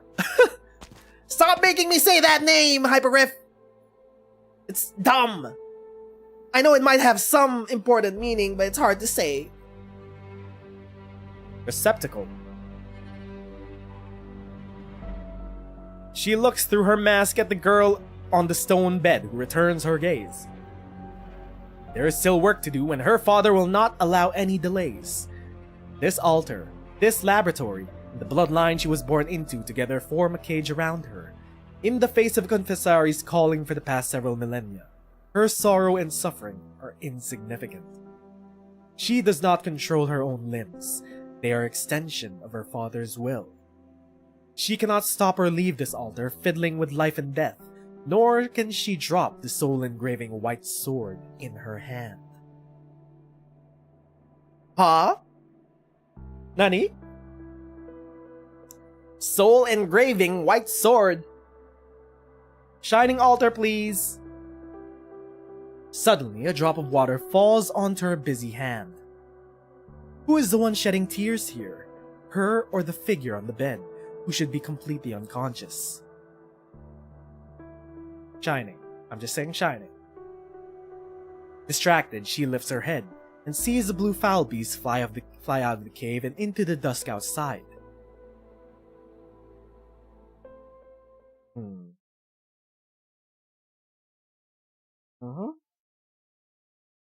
Cracks appear on the cage as I take a sip of my water. A consciousness that should not exist, yearning for freedom it could not possibly have. Nightingale! From this, hope is born. A confessarius in a pure white receptacle. With Sinag and Liz. Shining and Nightingale. Where is Nightingale at this point in time? She shouldn't have been brought all the way here to the battlefield, but I guess she can't go anywhere without Shining. But where's Nerl in all of this? I'm hearing a din of discontent. I keep forgetting that father, is also named Quasar. God damn it, there are two of them. Now there are two of them! Do not worry, leader. Only a few enemies have broken into this place. They want to destroy the altar and stop the ceremony. Annoying pests, send someone to clean them up. Surely I need not sully my hands with such trifles. Surely. Of course not. We shall eradicate all obstacles in your stead. The Confessarius leader looks at the girl dressed in white. She is so deep in sleep on the stone bed that she almost looks like she's not breathing. Girl in white. Nightingale! Hold up! The receptacle's originium arts are stable. The ceremony will soon be complete. I must be forgetting something. How did Nightingale get here again? How did she get dragged into all this again? I must be forgetting something. But somehow she is here. In the middle of all this chaos. Once again, being used as a receptacle. For what's-his-face. She got kidnapped. I mean, I see that. From chapter 12. Okay, there we go. 13. We're only a step away before Num Num will open a path for you to the myriad souls. You will surpass the King of Sarkaz, supersede the myriad souls, and become the father of all Sarkaz. With our journey spanning thousands of years, this is how things should be. Before that, I will have to reunite with my kin to witness it together. Right on time, sister. I've been waiting for you. Sister, brother, creator, father. How many titles do you want?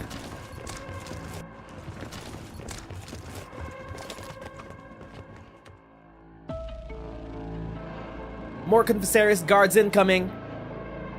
Marilla, let's part ways here. I can't guarantee I'll be able to keep you and your companions safe in our next fight. The road should be safer once you leave this place. If you're willing to do so, you can continue heading east all the way out of Victoria. Your Highness, I'll never forget your kindness, no matter where I end up. But what are you guys planning to do? This blade of mine is still usable if you need it.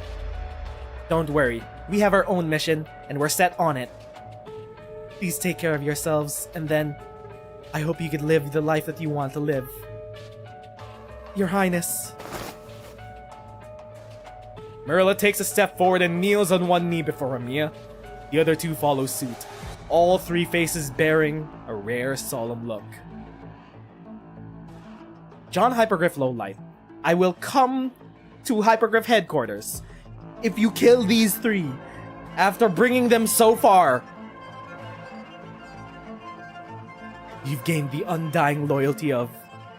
no, 3 Sarkaz. Huh? Please, you don't have to do this. Oh my god! The mercenaries hesitate for a bit before turning to leave, fading from your view. No! No! No! We have little time left, and the Confessarius altar is close. Logos helped us dispel the Confessarius illusions, and I can feel an unsettling energy disturbance here. So, we going in loud? Time isn't going to let us go slowly. Let us slowly figure out a surefire solution. We can't overlook the risks, but it's also important to take rational risks in our war strategies. Fortunately, the Sarkaz have done as much and sent all their troops to the front lines, so we need only deal with the Confessarius' men. Theresis must trust Quasar a lot. Why are the Confessari in charge of the Num Advent ceremony? They're the worst, probably. They're the strongest, the weirdest, everything, all the words. The Confessari play many roles in Kazdel. They're the king's advisors, bodyguards, shamans, and scholars. All those words too. They travel between the royal courts and have always been dedicated to exploring Sarkaz's history and researching the power of their blood. Theresis already planned to use the shard to control Amnamnam before invading Londinium, and the Confessari definitely helped him out. Quasar's plan to usurp the king is also closely tied to Amnamnam. What does Amnamnam have to do with the king? Quasar wants more than just the crown. He too once possessed the king's power thousands of years ago. He did not manage to get the full picture, but he definitely sensed the king's power to influence others. Control. The more you experience absolute power, the harder it is to resist temptation. Be it Theresa or Amia, Quasar has been watching every single king and their successors in secret for a long time. His obsession with power compels him to extend his life by maniacal means without hesitation, just to seize control of that power once more. There's only one thing that can let him achieve his goal. Originium. Yes. Through Originium, Quasar will be able to control the Sarkaz more than the king ever could. Shining and Nightingales are also victims of his. They never stop resisting their fate, especially at such a crucial moment as now. We have to stop Amnamnam and its uncontrollable effects. We have to stop the Confessari from harming Rhodes Island's operators. It's time to move! Let's go!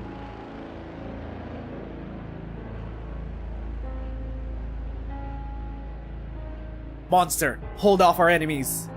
Amiya, destroy the altar. Dr. Kelsey, I'm sensing something's up. I can't quite control the king's power. That altar's influencing. I've told you before, we've been researching the crown for thousands of years. But you, how long has it been since you've learned how to use it? I welcome you all to bear witness to this grand ceremony. Salas! All they needed to do was show us those thighs and we know who that is. We know who that be.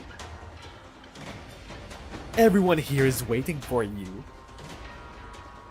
The Confessorius leader smiles as usual, spreading his arms wide open as if welcoming his own child back after a long time away from home. Dozens of Confessorius stand on both sides of the mountain, bat in silence. Their eyes behind their masks hold fervent deference, completely ignoring the blood-drenched shining as she walks up the steps with her sword in hand. I'm here to kill you. I know. How could I not know that? Many years ago, Mother showed up before Father, before me just like you have now. She always knew her own duty and never thought to disobey me. But as you slowly grew, she developed a hatred to our family, the love I gave her, and the Confessorius' calling. I don't blame her at all, nor do I blame you. You are the same, merely a tiny, forgivable mistake. I will always accept you returning to my side. You are a monster. Who are you to speak of love? Love and hate, life and death, they are fundamentally part of the same whole. Generations of Confessari have passed their souls down through the same rites. This is my way of my loving family. Souls in death are purified in rebirth. Through death and death, we're close in on the original, the purest and perfect being. There's not a shred of that worthy to be perfect. Your true self died thousands of years ago. That white-horned king of Sarkaz who defeated countless enemies, the legendary hero who built an everlasting castle under the day and night, is long dead. What stands before me now is but a despicable man who lives in the shadows, a coward who sacrifices the lives of innumerable innocents to prolong his own. Who is it that tarnishes the soul of that original hero? It's you, king of usurping kings. You got so twisted seeking longevity, you are no longer worthy of that crown. Perhaps. Quizar Sinag, sister. I, who was born with all my memories intact, know better than you the history that Quisar Tustaj bears with his life. Ooh! Shining transitioned from their old soul, from their old life. The Confessorius leader takes a step down. He calmly looks at Shining, holds her hand trembling in rage.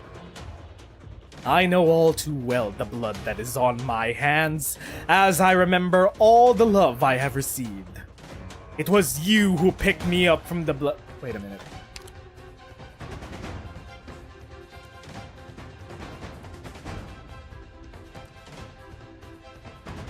Oh wait, never mind. You see, this is why it's annoying that both of these fuckers have similar sounding names. Never mind.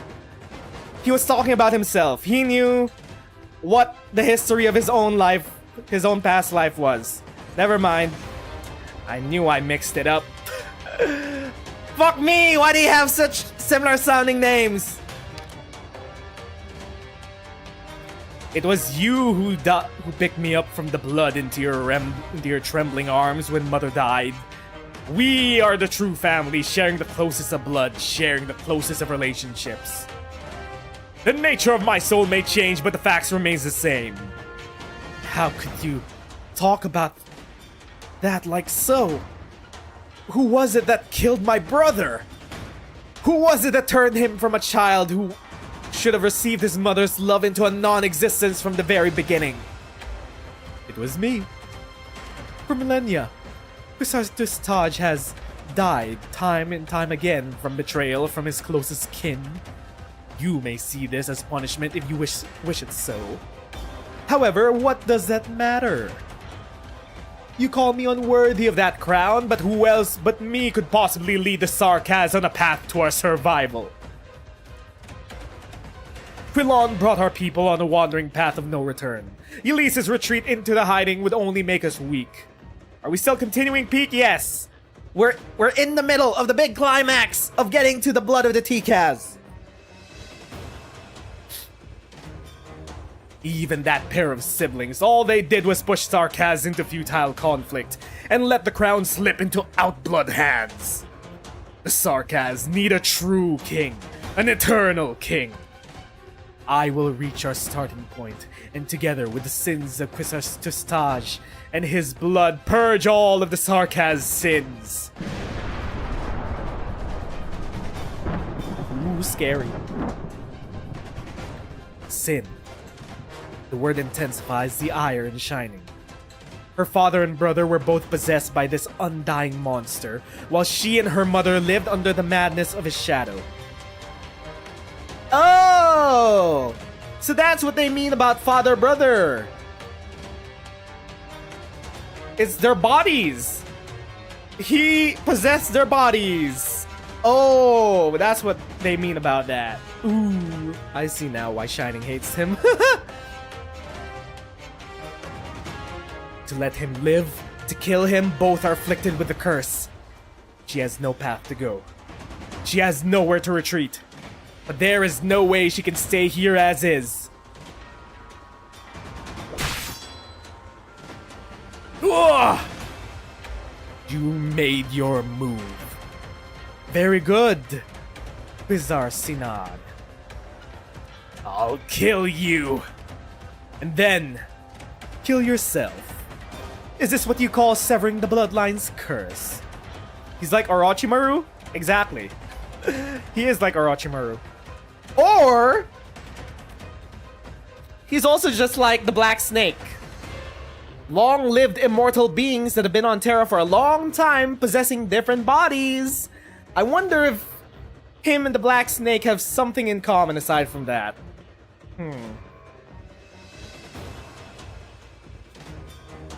Wiš'adel grips Shining sword with hand, because he's a badass. Blood trickles down the pure white blade and stains her hand. A shudder rises from the depths of her soul. Ugh! An overwhelming force flings Shining onto the crystal tree. The sharp black branches pierce through her abdomen. Fresh blood gushes down and converges with Wiš'adel's blood. The ancient tree, long crystallized into originium, bursts into a sudden pure white glow. In just a moment, countless little moons rise to the top of the tree. Every Confessarius begins to sing. The myriad souls lie prostrate. Howling knocks on the door from beneath. Tangible usurps the intangible. The black crown imprisoned, the offender perpetually innocent. Because kings are born before immortality. Where is Nerl when we need her? Look, even injuries as grievous as this would not infect you. This is the power of the blood you resist. Wow, okay. Casual confirmation. Shining is also kinda immune to infection. Bizarre Snug, I've been patient enough with you. But you stay stubborn, unwilling to accept all that belongs to you. Your duty, power, glory. It's alright though. Just be good and stay aside while I complete the ceremony myself. A crown woven of thorns appears in his hand. Moonlight shines onto the crown as it illuminates the crystal tree at the end of the steps. In that spot lies a stone bed lined with dead branches and a curled up figure Shining knows too well atop of it. Nightingale! Liz! Wake up! Don't bother. Her consciousness is not where you think it would be. She's inside the crown. Correct. I promised you that I would mend her soul. You need only wear the complete crown and you can be together forever. Together forever? In your cage? Shining shuts her eyes. She strains to imagine the time she spent together with Liz. They run into the woods hand in hand. They cross the ice-cold creek together. With Liz worn out on her back, she walks the road home. Liz makes a small flower wreath and places it on Shining's head. I have to sneeze.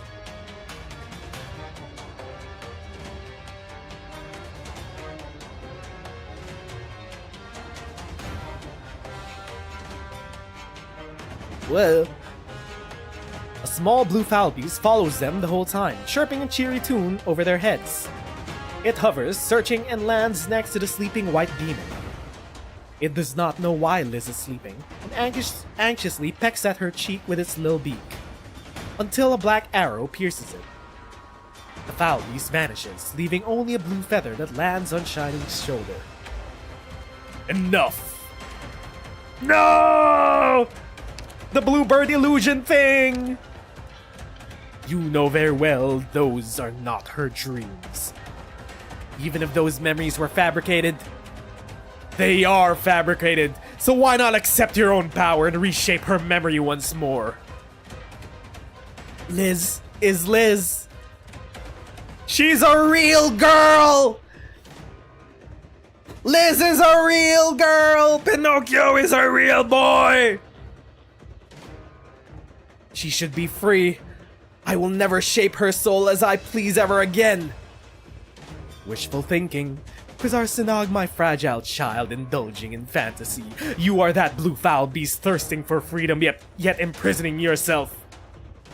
I prepared everything for you. A perfect body, an ancient power. All you needed to do is accept. But you betrayed me. You abandoned everything that belongs to you. And then, what did you gain? You sorely disappoint me. A new life. I was reborn into a new life after leaving you. Not as a Confessarius Quizarsinag. Not as a puppet of my bloodline. But as Shining. As a member of the followers. Blue feathers prick her wounds. The slightest of stings momentarily rouses her from her bloodline-induced paralysis. Come! Now is the time! Find me. Find this tree. If it were you... No! You would certainly make it. No! Skill 2, baby! An opening pierces through the crimson clouds. The sunlight pours down. Everything around her becomes increasingly brighter. It doesn't matter what it is, just hold it back! The ceremony has already begun, we can't stop it!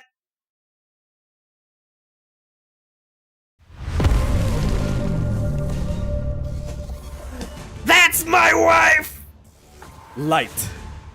Light and fog fills the air. The sun descends from the sky to repel the clammy moonlight. Sorry, the storm was too intense, so I took some time to locate you. Are you alright? Do you need a hand, Shining? My wife! I'm fine. But we have to save Liz. And stop Quizartistage. Lend me your strength. And dispel the darkness before my eyes.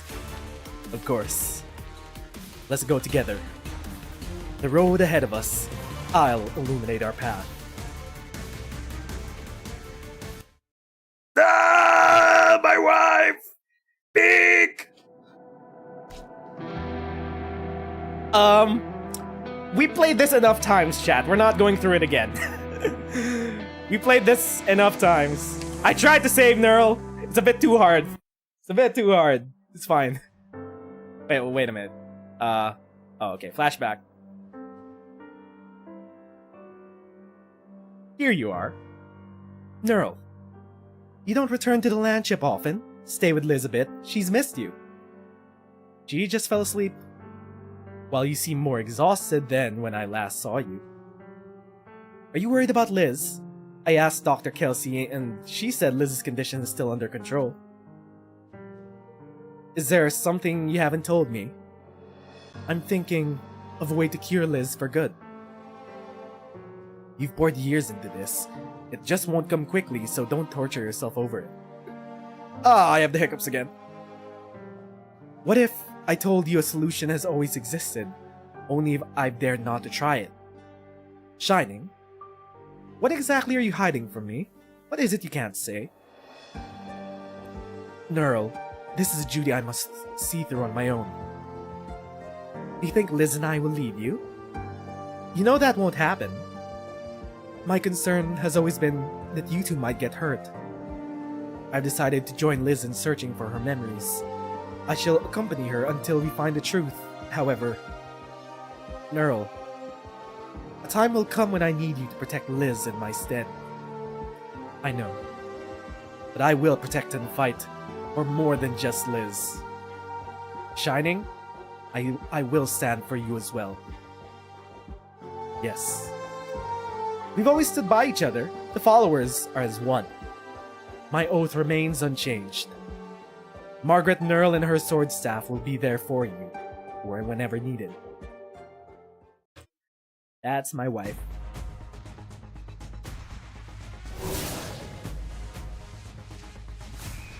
The sword staff sweeps wide. A dazzling radiance repels a crowd of foes. Every single Confessaris here is a powerful foe. So that's why you weren't willing to spar with me, Shining.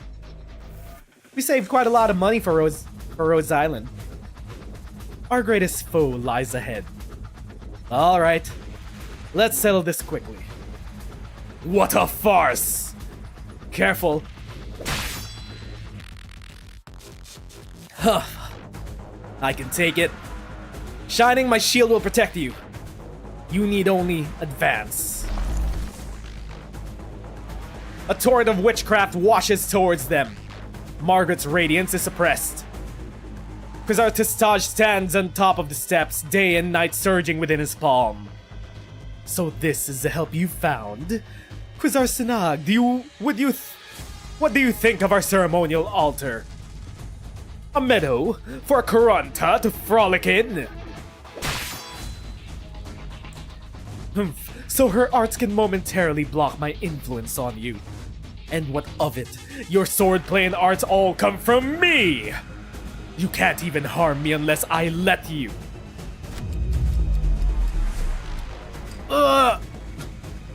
Everything slowed down? His arts affect the perception of time, or is it something else? Shining! I'm alright. Your shield. The first crack on this new shield of mine. No matter, I can mend it with my arts. A knight's shield will never weaken when protecting someone in need. She is so handsome! What a detestable light. Puny fool, I've killed so many Pegasi like you, I've stopped counting. I smeared their golden blood on the walls of my Casdel so that my city would look as if forever bathed in the radiance of dawn. And their descendants would understand Casdel's not the domain they can invade as they please. We're not in Casdel. And you're not some homeland hero either. Heroes shed their own blood to clear the way for others. But you, all I see is your path to ascension drenched with blood, tears, and the bones of others. Heroes, I decided long ago to give up being one. The hero people sing and praise, but is as fleeting as sand. No matter how hard I try to master the time I have, it does not stop me. I will die, and the city I built will collapse. My beloved people will only be compelled to continue wandering. This hopeless cycle torments every single Sarkaz, including me. As a sovereign, I have the responsibility and power, and ought to change my people's fate at the source. As long as the Sarkaz need no longer lie prostrate before beasts like you. As long as my Kazdel stands everlasting through days and nights. All the light around them rushes towards Quisar's palm as he speaks. Margaret's arts, the arts of the countless confessarian, even the low sunlight straining through the dense clouds. In his palm floats a small crown of thorns, as impenetrable as the darkest night. Nightingale floats up from the stone bed. Her eyes are still shut, her limbs lack strength, but her arms involuntarily open. When the last light has been caged, the crown will fall on Quisar's head. Liz! Shining, follow my light! Save her! A sharp spear of light tears the path through the witchcraft barrier. Shining arrives before Quisar's Night descends like a cage and the only light comes from her blade. The soul glimmers on the tip of her sword. What? Fight is intense. Liz, I return the true memories I once took from you. No fields, no woods, no streams, and no flower wreaths. Only a girl huddled in a dark corner. The entire room serves as her cage. She cannot tell day from night. Because she is merely a manufactured, empty shell. She's a real girl! Fuck you! With no consciousness or knowledge of pain or fear, she reacts to no arts inflicted on her at all. Until, in my obsession with exploring the soul, I left some unnecessary vestiges in you when carving yours. You're awake. You're starting to have emotions and responding to them. The experiment will continue. I have to create some illusions, fill up that newborn soul with memories fabricated by arts, to cover up the truest, scariest ones. I think you should feel a little better at least. You will feel truly alive, as if you've experienced a bit of warmth. No. Perhaps it was escapism. As long as I lost myself in those holy trusting eyes, I didn't have to confront the cruelty of what I've done to her. I'm sorry. You should have remembered, Liz. You must remember all we promised each other. A blue fowl beast emerges from the darkness. Gigantic gray-white eyes stare at Shining. The tear slowly falls.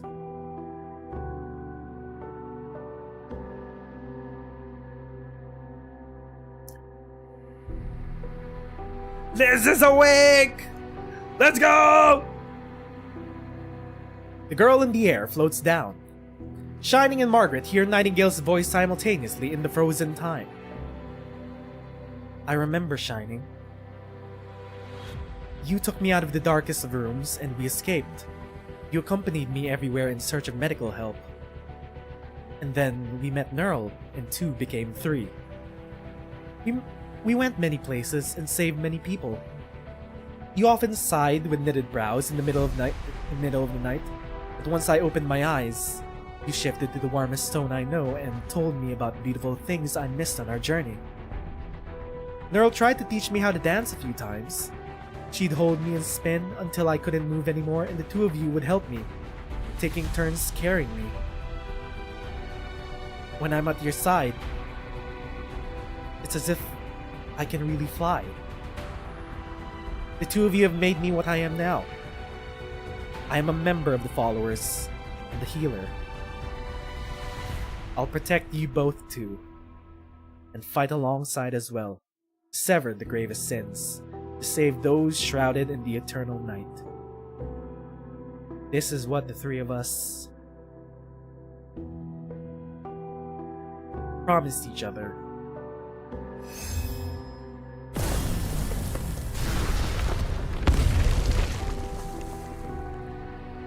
Nightingale lands on the ground.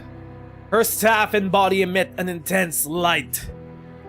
A giant cage appears and catches Quisartistage's body within. Ah! Skill 3, baby! Skill 3!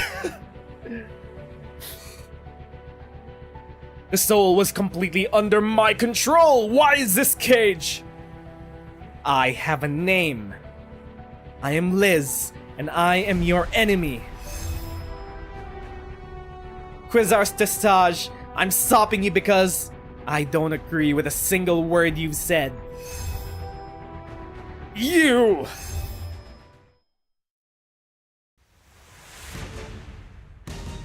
Shining.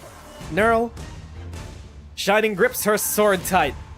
Margaret tosses her sword staff and it hits right on target, the crown of thorns revolving on Quisartistage's hand. The trio are in complete sync with their thoughts and actions.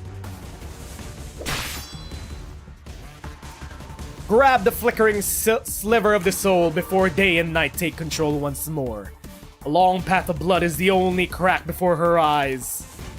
I've found it. The essence of your soul.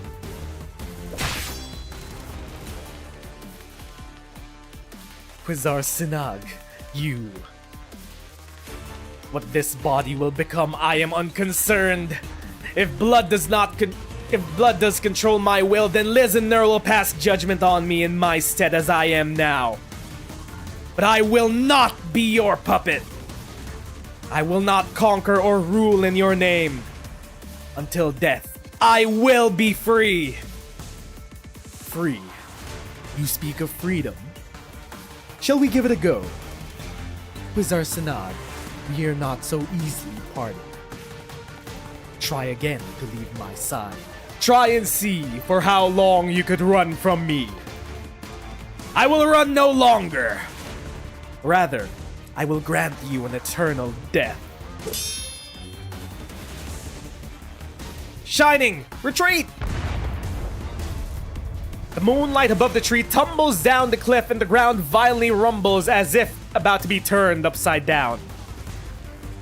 The altar crumbles and thick golden originium liquid gushes out from the cracks. A figure appears without anyone noticing. He does not move fast but manages to appear just in time to block Quisartistage from the followers. This motherfucker! Oh my god! He's still alive. We should leave. Your Highness. Huh, so it is you. Who's there? Followers, is it? In this era where valor is scarce, your radiance bedazzles. We shall meet again.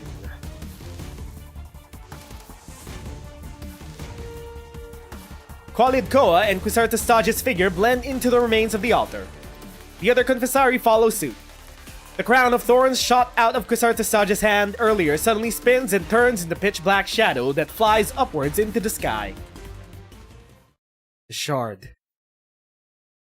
In the eye of the storm. Is that the Amnamnam mentioned over the comms? Dr. Kelsey and the doctor and the others. Will they make it?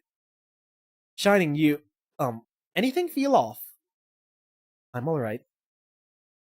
This blood curse is indeed complicated. Wait, Liz! Liz! What? Okay, so they all escaped. For a future side event. For sure, when we finally get Shining Altar. We can't have this arc end here and now. We have to get an event for Shining Altar in the future. Liz. No. Your soul. Why is it incomplete? Did you fracture your soul when you resisted Quisartistage? Shining, Neural? I'm here. I've always been here, Liz. Yes. I'm alright. You two have protected me for so long, so it's my turn. I want the three of us to be always together.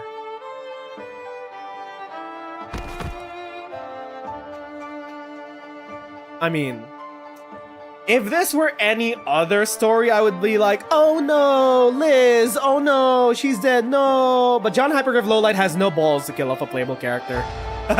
This won't be the first. That's for sure. Won't be the first. Come, Shining, we'll treat her together. Shining? It's futile. Our arts can't heal such a grievous wound on her soul in this environment. Liz is unique, but both her body and soul. Her birth was coincidental. No, I would rather call it a miracle. Then we'll first leave this place and then plan our next move. What about Quasar's Testage? Do we just let him go? His fate means nothing compared to Liz's safety. He means nothing now. Let us return. Yes, together. See what I mean? They're not gonna kill any playable character like that. Ever. I mean, things may change in the future. But the first player operator death is not going to be Liz. For sure.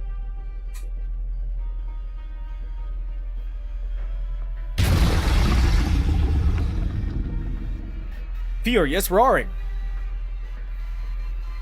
Quasar Testage failed to cage the Black Crown. The altar's power is weakened. I can work through its influence now. The altar's upper layer is breaking apart. Amiya, focus your attacks on the blood of the Tikas. Alright.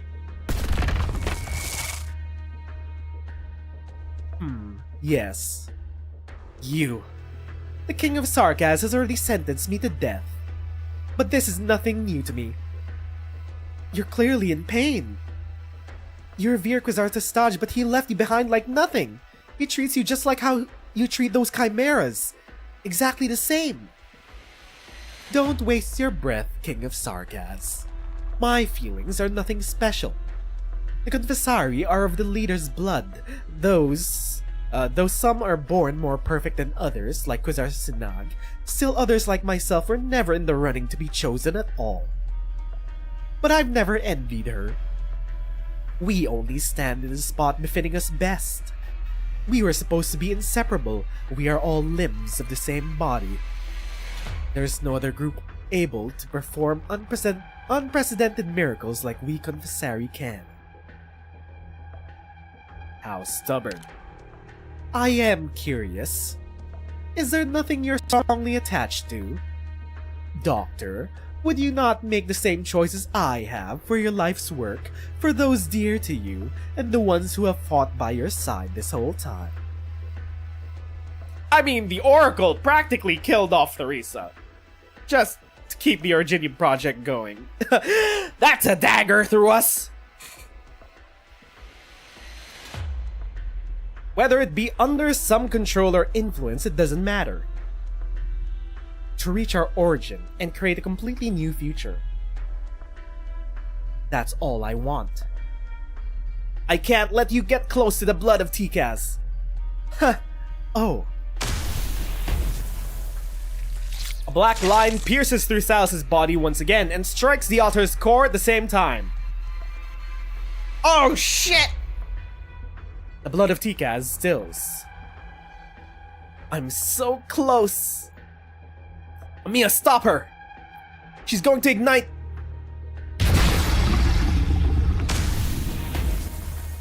Monster! It's fine, it's fine. My body is just like a monster's. She stretches out her broken hand towards that drop of blood. A curse known only to the Confessari, inflicted upon the soul, upon all blood and flesh. It will probably be a complete death this time. Before the leader, before Quasar Sinag, and before all my family. I'll take the first step into the future I yearn for. Salus smiles and throws herself onto the still heart. The blood of Tikas boils. A gigantic crimson vortex appears from the altar's core. In that moment, Amiya feels as if she's being watched. By Quasar Testage, by the crowned without names, by the howling myriad souls, and the one she is most familiar with. Theresa? Nom nom. Salis used her own blood to complete the confessorial ceremony. Quick, get away from the altar!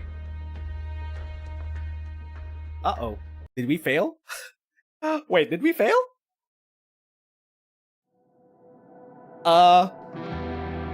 Last chapter before we stop for the day. Descent from the origin. An ancient wound reopens.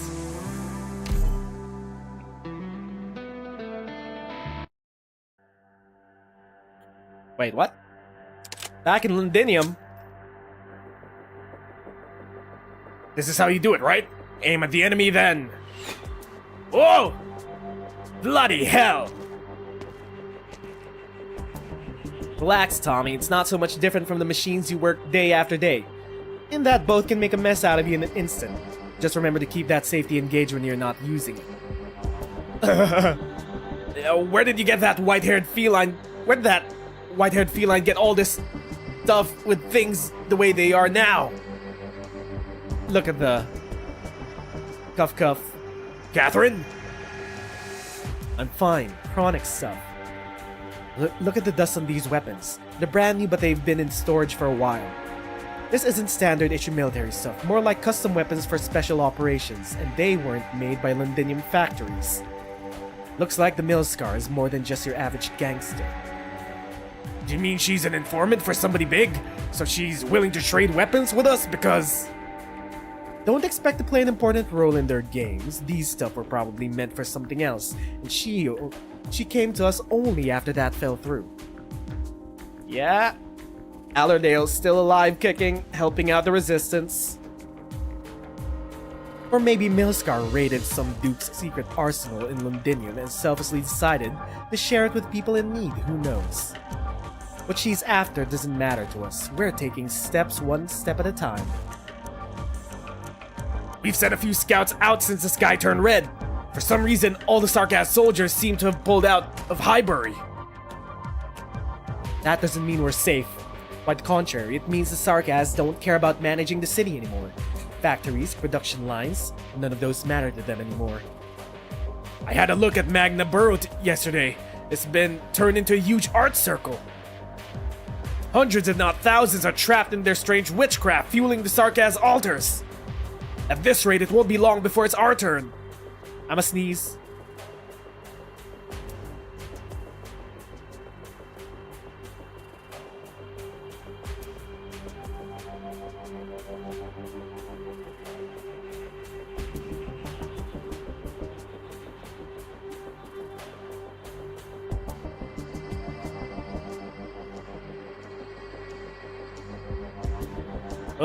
I can feel a cold coming again. What are you planning? Should we get that thing we've been building out their end? Are they finally gonna bring the tank out? Because we had the tank tease ever since Stainless's event. The big tank that they were working on, I think. Don't be silly. Just because you got some decent gear doesn't mean you suddenly become a commando. We have a few decent weapons that'll allow us to defend ourselves if the Sarkaz can't come for us, no more than that. We must wait for an opportunity. Oh! Who is this? Unicorn Girl? When do you think that opportunity is going to come, though? Or is it Allerdale? Who are you? How did you find this place? I've seen your clothes. You went to all that effort to sneak into Londinium at a time like this, even investigating our background. What do you need with a few old workers now? Reunion. Oh! Oh! Nines! Okay, Reunion is within Londinium. Okay, they got here first. Then again, Rhodes Island has been kept for the past 3 days. 13th ventilation tunnel is running. There are marks on the 54th ropeway. I suggest you double check. If we can find it, so can the Sarkaz. Oh, my name is Nine, by the way, and yes, I'm with the Reunion. Thanks for the heads up. Did you come all this way beneath Londinium just to tell us? We want to know how long you plan to wait. We have folks who used to work in Sudean Borough. They say the workers of Londinium were always proud that they built this great city. But has it ever truly belonged to you, past or present? Madame Catherine, your condition. I've heard the stories, I'll give you credit where it's due, but spare me the crap about a non-infected taking everything from you. I'm not interested. What are a few rocks here and there in today's Londinium? We have a lot more to worry about. Did Granny get infected? True. Infected or uninfected, none of that matters in Londinium now. So, are you planning to take back the city? From all who stood idly by while all this happened, from the people who allowed things to get to this point. What did you say?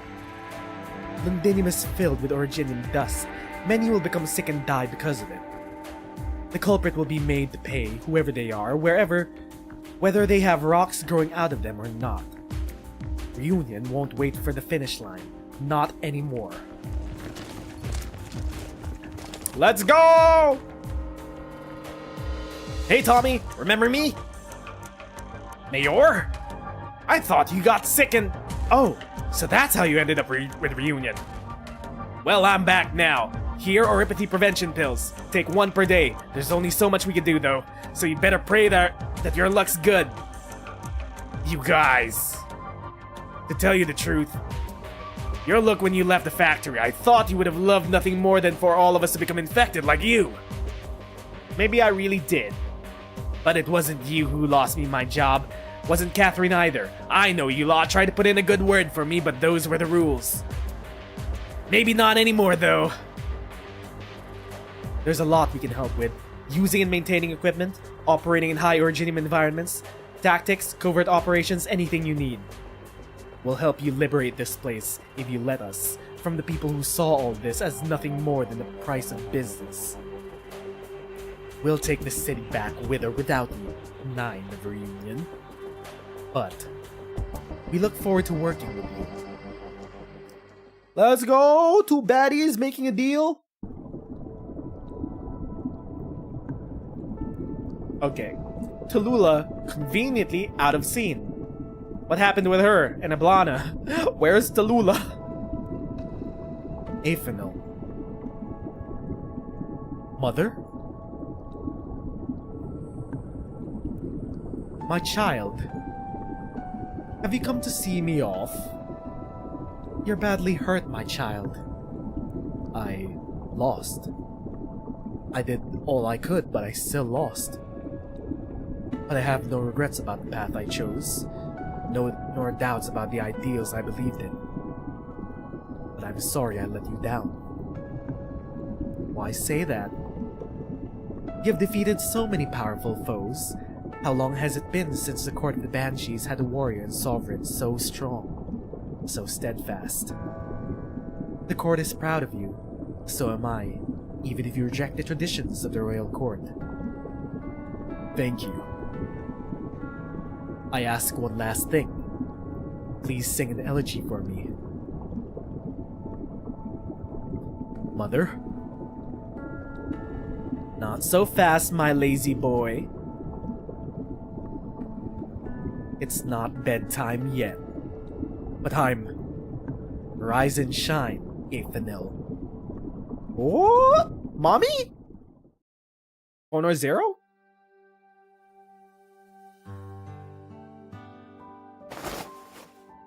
Hi, hello. Banshee style device. Up yet, sleepyhead. Mother? Wait, what? Huh?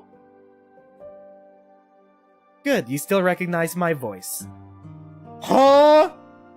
Banshee style device? What?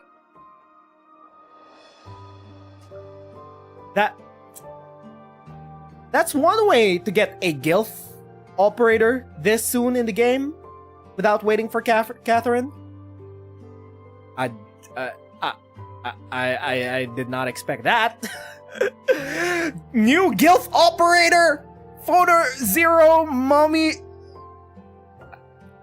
It counts! It counts! Chat, it counts!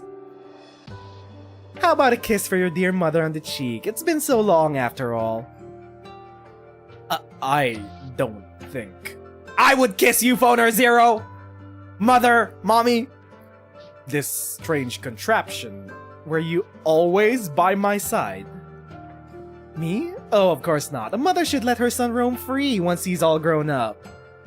Just a little token of love to record important moments in your life for me. What?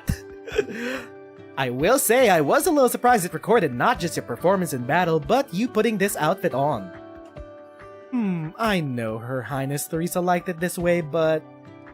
never mind, as long as you like it. You're bothered by what I'm wearing? But this device of yours. Isn't it adorable?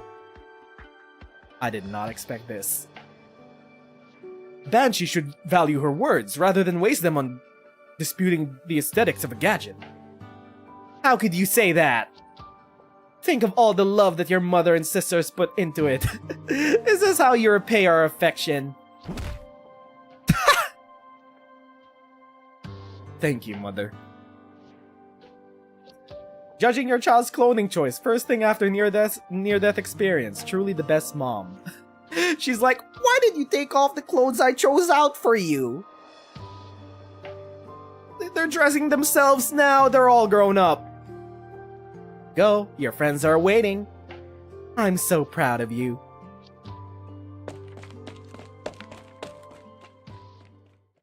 Okay. It counts. That's our true first Gilf operator. Aside from Granddaddy Helliger, you know what I mean. Female Gilf operator. Intimidating roar. It's a dead end. Sheer cliff ahead. Wait, from the shard. What's that? We're too late. The last vestige of TCAS fades away. But it had gotten an answer. A recognition. A response. Oh my god! The sensation was subtle at first, but the clouds no longer converged upon the pinnacle of the shard, replaced by something else. The branches and vines begin to bear red fruit. It is a bizarre scene, but somehow it inspires comfort rather than fear, as though this is how it should be, how it has always been. Huh, interesting wording. The world seems to have always been like this. All that has happened that someone had removed the back cover of a clock by accident, revealing the springs and gears underneath. Originium is an integral part of Terra's ecology. Originium in the atmosphere bring about catastrophe, and originium in the body cause sickness. Even insects know to cover themselves in the hard shells of originium. The coexistence of originium and Terra is an immutable law, just like how two parallel lines can never intersect. But where did originium come from? Oracle! It would be a great time for an Oracle Priestess flashback right now. Please? Has Num descended after all? Confessari's control over Num exceeds our expectations. We're one step too late. Will it become a weapon for the Sarkas? Can the size of King still fight it? No. Num brings more than catastrophe. It's far more than a weapon. It's not just the origin of the Sarkas. In fact, one can say it's the origin of everything in Terra. This may be the greatest crisis we've ever seen. Maybe the greatest crisis Terra has ever seen. Can we stop it? The life bone! W is still there! We can seek the Fairnet's help! Let me try to get in touch with W.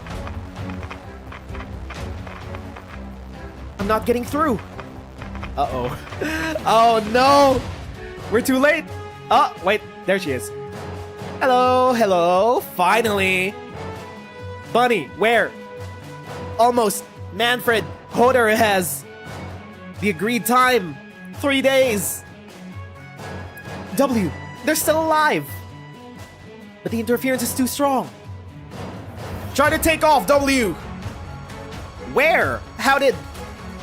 Find where the biggest commotion is. That's where we are. Pick us up! Pick us up! Lost contact. What did you mean by commotion, Doctor? Originium is everywhere here, and what catches W's attention like nothing else? Unreasonably risky. Are we gonna blow up the Originium? There's Originium all around us. Are we gonna signal her with a loud explosion? There's only one way to get that woman's attention. But it is worth a try. Surely there are not gonna be any repercussions to blowing up a mountain of Originium, right? So near to Londinium. Surely. 12 hours ago. 58 hours into the operation. Last time we checked, it was about like 3 hours left. Sir, we've taken down the Lifebone's central area. Examine the skeleton and eliminate any resistance. Tell Nadine to clean up the remaining mercenaries outside. Leave no survivors. Manfred, how are you still alive after so long? Set up defenses around the skeleton and rig it with explosives. Do you mean to? Yes, sir. They're gonna blow up the Lifebone? Oh. The blood reaches Manfred's feet. He takes one glance at the body on the ground, then turns and leaves the room.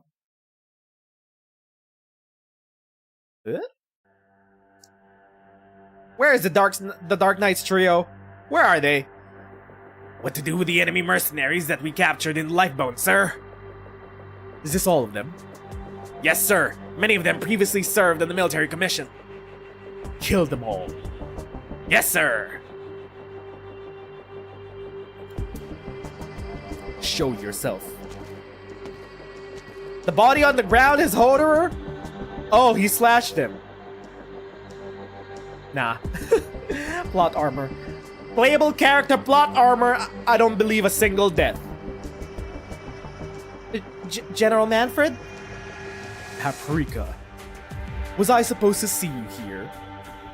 I was captured by the mercenaries here while transporting a shipment. I had to protect my squad. That doesn't explain why you didn't respond when the military commission attacked the skeleton. And what were you doing hiding here?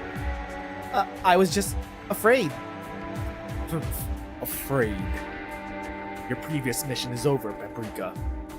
Your new mission is to execute these traitors in the military commission. But they're prisoners, defenseless. As warriors, they're traitors to their cause. As mercenaries, they've unilaterally broken their contract. Any way or the other, they must pay the price. But they're in no position to resist anymore. They're no threat to you. What meaning is there to all this killing? Did you say yourself that you wanted many Sarkaz to go home as possible? I gave you a chance, Paprika. I've been very patient. You're not the first one to disappoint me today. Whoa, whoa, whoa, whoa, whoa! Put down the sword! Don't point that at the child! General! The engineers have examined the Lifebone. The structure is largely intact, and the mercenaries don't have the means to make direct modifications. However, we found a large amount of explosives that were not set by us. Oh. Well, explosives. Unable to reach Lieutenant General Nadine, sir. What? Well. If Manfred wasn't gonna blow up the ship, there was only one other person who would. I guess we don't need a Lifebone anymore, but how are we getting back to Londinium? That hard-headed Hoder can come in useful once in a while. You really did lead an attack squad, Manfred. Is this our first formal meeting? I guess I should introduce myself. I'm from Babel, and I'm here to take your life. You can call me W. A mercenary from Hoder's squad. You came back to die. Oh, die. Have you thought for a moment that why your attack have gone a little too smoothly? Where did you think all those mercenaries went? Who's surrounded now? You think this rabble can stand against the soldiers of the military commission? I hope your bones are as hard as your words. Because I'll blow your head off before your soldiers can even knock on the door. Manfred begins to swing, but shadows entangle his feet. Then bombs explode all around him before he could break free. Arknights! Ines, baby. Aim. W. Stop complaining. I told you I'm good at controlling explosions. You're trying to destroy the skeleton. Oh, is that not very convenient? I'm not sentimental like Hodor is. I have absolutely no problem making this big pile of bones your grave. I wonder what Theresis would be sadder about. Losing this big guy or losing his favorite foster son. You think I'd let you do that? Bro, you... Huh? My brother in all things good and holy. You were also planning to destroy the skeleton. Not a moment too soon. Ascalon. You look... The bloodied assassin stops the foe's sword. Not the slightest hint of wavering in her sleeve blade. Finally, Ascalon, please murk his ass. It's been too long. You're not ready to kill me. Swing, swing. Cut off this guy's golden head, Ascalon, and I'll listen to anything you say for a whole year. Let's go! Kill this twunk! I've asked you this question before, Ascalon. What do you believe in? I believe that our differences end here and now. And this time, there will be no mistake. Get him! Twist his penis off! 72 hours into the operation. Looks like we're A-okay. Won't let me have a breather. Crane, where are you guys at? You were supposed to be guarding the top of the spine. Why do troops keep dropping down? Oh, Crane's dead. Damn, Manfred, I think I have a concussion. Ascalon. She's outside. Looks like we'll have to bring a whole bunch of dead bodies with us. Great. W, am I seeing this right? Is this nerve bundle glowing? Did the doctor's team make it? W. Try, take off. Biggest commotion. They're trying to reach us. Ines, is Hodor still breathing? Maybe. The bleeding stopped at least. Then wake him up and get him to put this friend to work. You're asking too much. Fine. Maybe Hodor needs to lie down a little longer. Well, this guy's been lying down long enough. Bonesy, wake up. How do you like this alarm clock? I'm sure that's a way to wake up. Ursula? W, you lunatic! Hodor is wounded!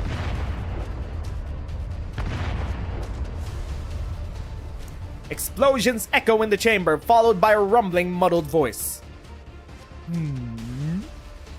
Oh, it's you. The Sarkaz historian. What happened to your face? Did your great adventure not go well? Oh, shut up. Get us out of here if you don't want your last bones blown to smithereens. And shake those royal court fleas off if you can. Oh, I forgot. My body's still here. The life bone is just a silly little guy. The flea part is a little too much to ask. You all look the same size to me. I suppose we should go. Voice sighs, stirring up a turbulence in the fabric of space and time. I love Ursula. He's just a little guy.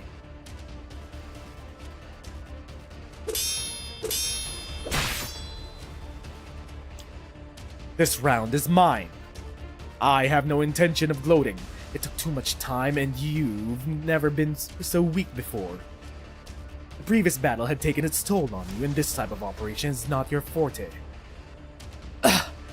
We've both missed our opportunities. New Wiš'adel is complete. You know that, Ascalon. You know that you are fighting against our own future. Future, you say. You say I never saw clearly what our sovereign was thinking. But I understand now. Someone will complete the work that she left unfinished. Amiya, Kelsey, I will remove all obstacles that stand in their way. How blind and stubborn. Why do you not understand that this was Lady Theresa's wish too? Enough! We're enemies, no more, no less. We've long passed the point of no return. Kill him! The life point is activating. How could... You failed. You can't stop us anymore. The skeleton will be destroyed. Oh, now you want to destroy the skeleton! No one can threaten the future that His Highness will bring to Wiš'adel, even if neither of us will live to see it. Manfred throws down his sword and takes out the detonation switch. He places his finger on it. Hesitation. Why? He has seen death in the eye many times. He does not fear it. Why should he hesitate? But the life bone. How many people could it guide home? Stab him! Ascalon throws herself at Manfred in his moment of hesitation. The two of them fall into the turbulence together.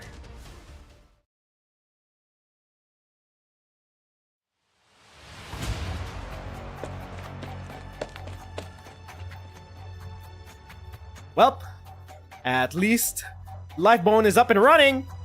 Right here, where the mountain's energies are most focused. This will cause an extreme uncontrolled originium chain reaction. Get ready, Doctor.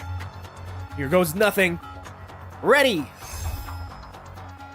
Black arts penetrate the mountainous originium. The collapse has begun. Run! Curse these lanky legs! Gotta do cardio, Doctor! You grab Monster's claw, and action has become second nature. Monster screeches joyfully and begins to run.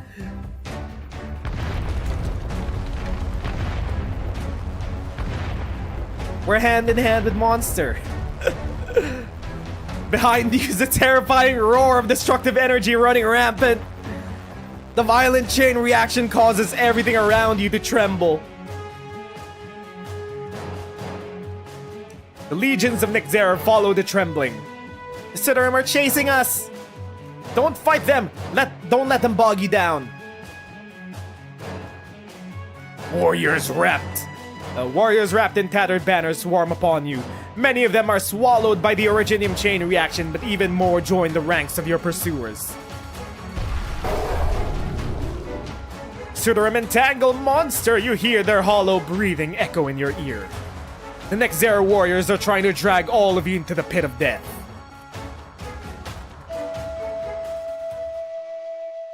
And there is Logos. Shadows of conflict yield to conflict. He's back, baby! Logos!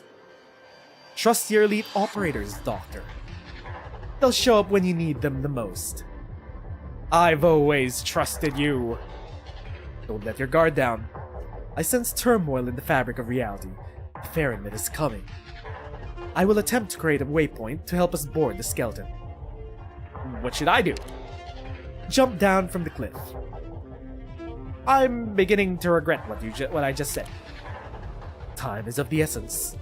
Doctor, Amiya, Dr. Kelsey, now! Jump! Whoa! Drive the Farinmid! I'll take care of the Royal Court soldiers! Am I driving? Okay, Bonesy, go to where the biggest commotion is. Bro just said jump to death. There's no response, the muddled voice says nothing. Perhaps it just cannot be bothered. It's not gonna send it inside the barrel of some super gun, is it? The intangible tide fades. Whoa! It really sent us into the middle of an explosion! I think I'm beginning to enjoy this. Threads of silver white incantation snag the drifting firmament and several figures fall into the room. Bunny! Banshee! You made it. Somehow we did. Let's go! It takes an explosion to catch the attention of a bomb maniac. Not bad. You actually made it out of the Confessori's evil ritual alive. What's the situation? Bonesy is fine, as you can see. Hodor took a hit from Manfred's sword, but he's still breathing, unfortunately. As for the others, I don't see Ascalon anywhere. We have no trace of Ascalon or Manfred on the skeleton. She got tangled with Manfred and didn't make it in time when the skeleton took off. She's alive. Playable character plot armor. Ascalon's ability is beyond question. You can trust her as you trust me. Crying won't change anything. We have stuff to do. So, what's the next step? We've already drawn too much attention. We need to drift now. At least there. We finally got the life bone back up and running. Oh my god. There we go. There we go. Okay. I think that will be it for today. The climax of that huge battle, a lot happened. First, we finally got the Realm Blade to the pedestal. It turned the fight versus the Nezeru army. The Blood of the Tikaz, we failed that, so Amnamnam is descending, unfortunately. The followers are back together. We staved off Quasar and his goons. We're gonna save that for a future event because we're gonna need an event for Shining Altar. Of course. Nightingale is seemingly dying, so that's our impetus for the event. And the life bone is back up. We need to get out of the action and regroup before we head straight back into Londinium because Amnamnam has descended on the shard. That is that. Thank you everyone who stopped by today to watch us read through chapter 14. Absolved will be the speakers. We will be back for some more in the middle of the week on Wednesday for some more reading, and then I feel like we can cap things off next weekend. But words are hard. My nose is stuffy. That's it for now. My name is Nez and thanks for watching. I'm gonna see you guys on Wednesday to continue the story reading stream. Bye bye, friendos.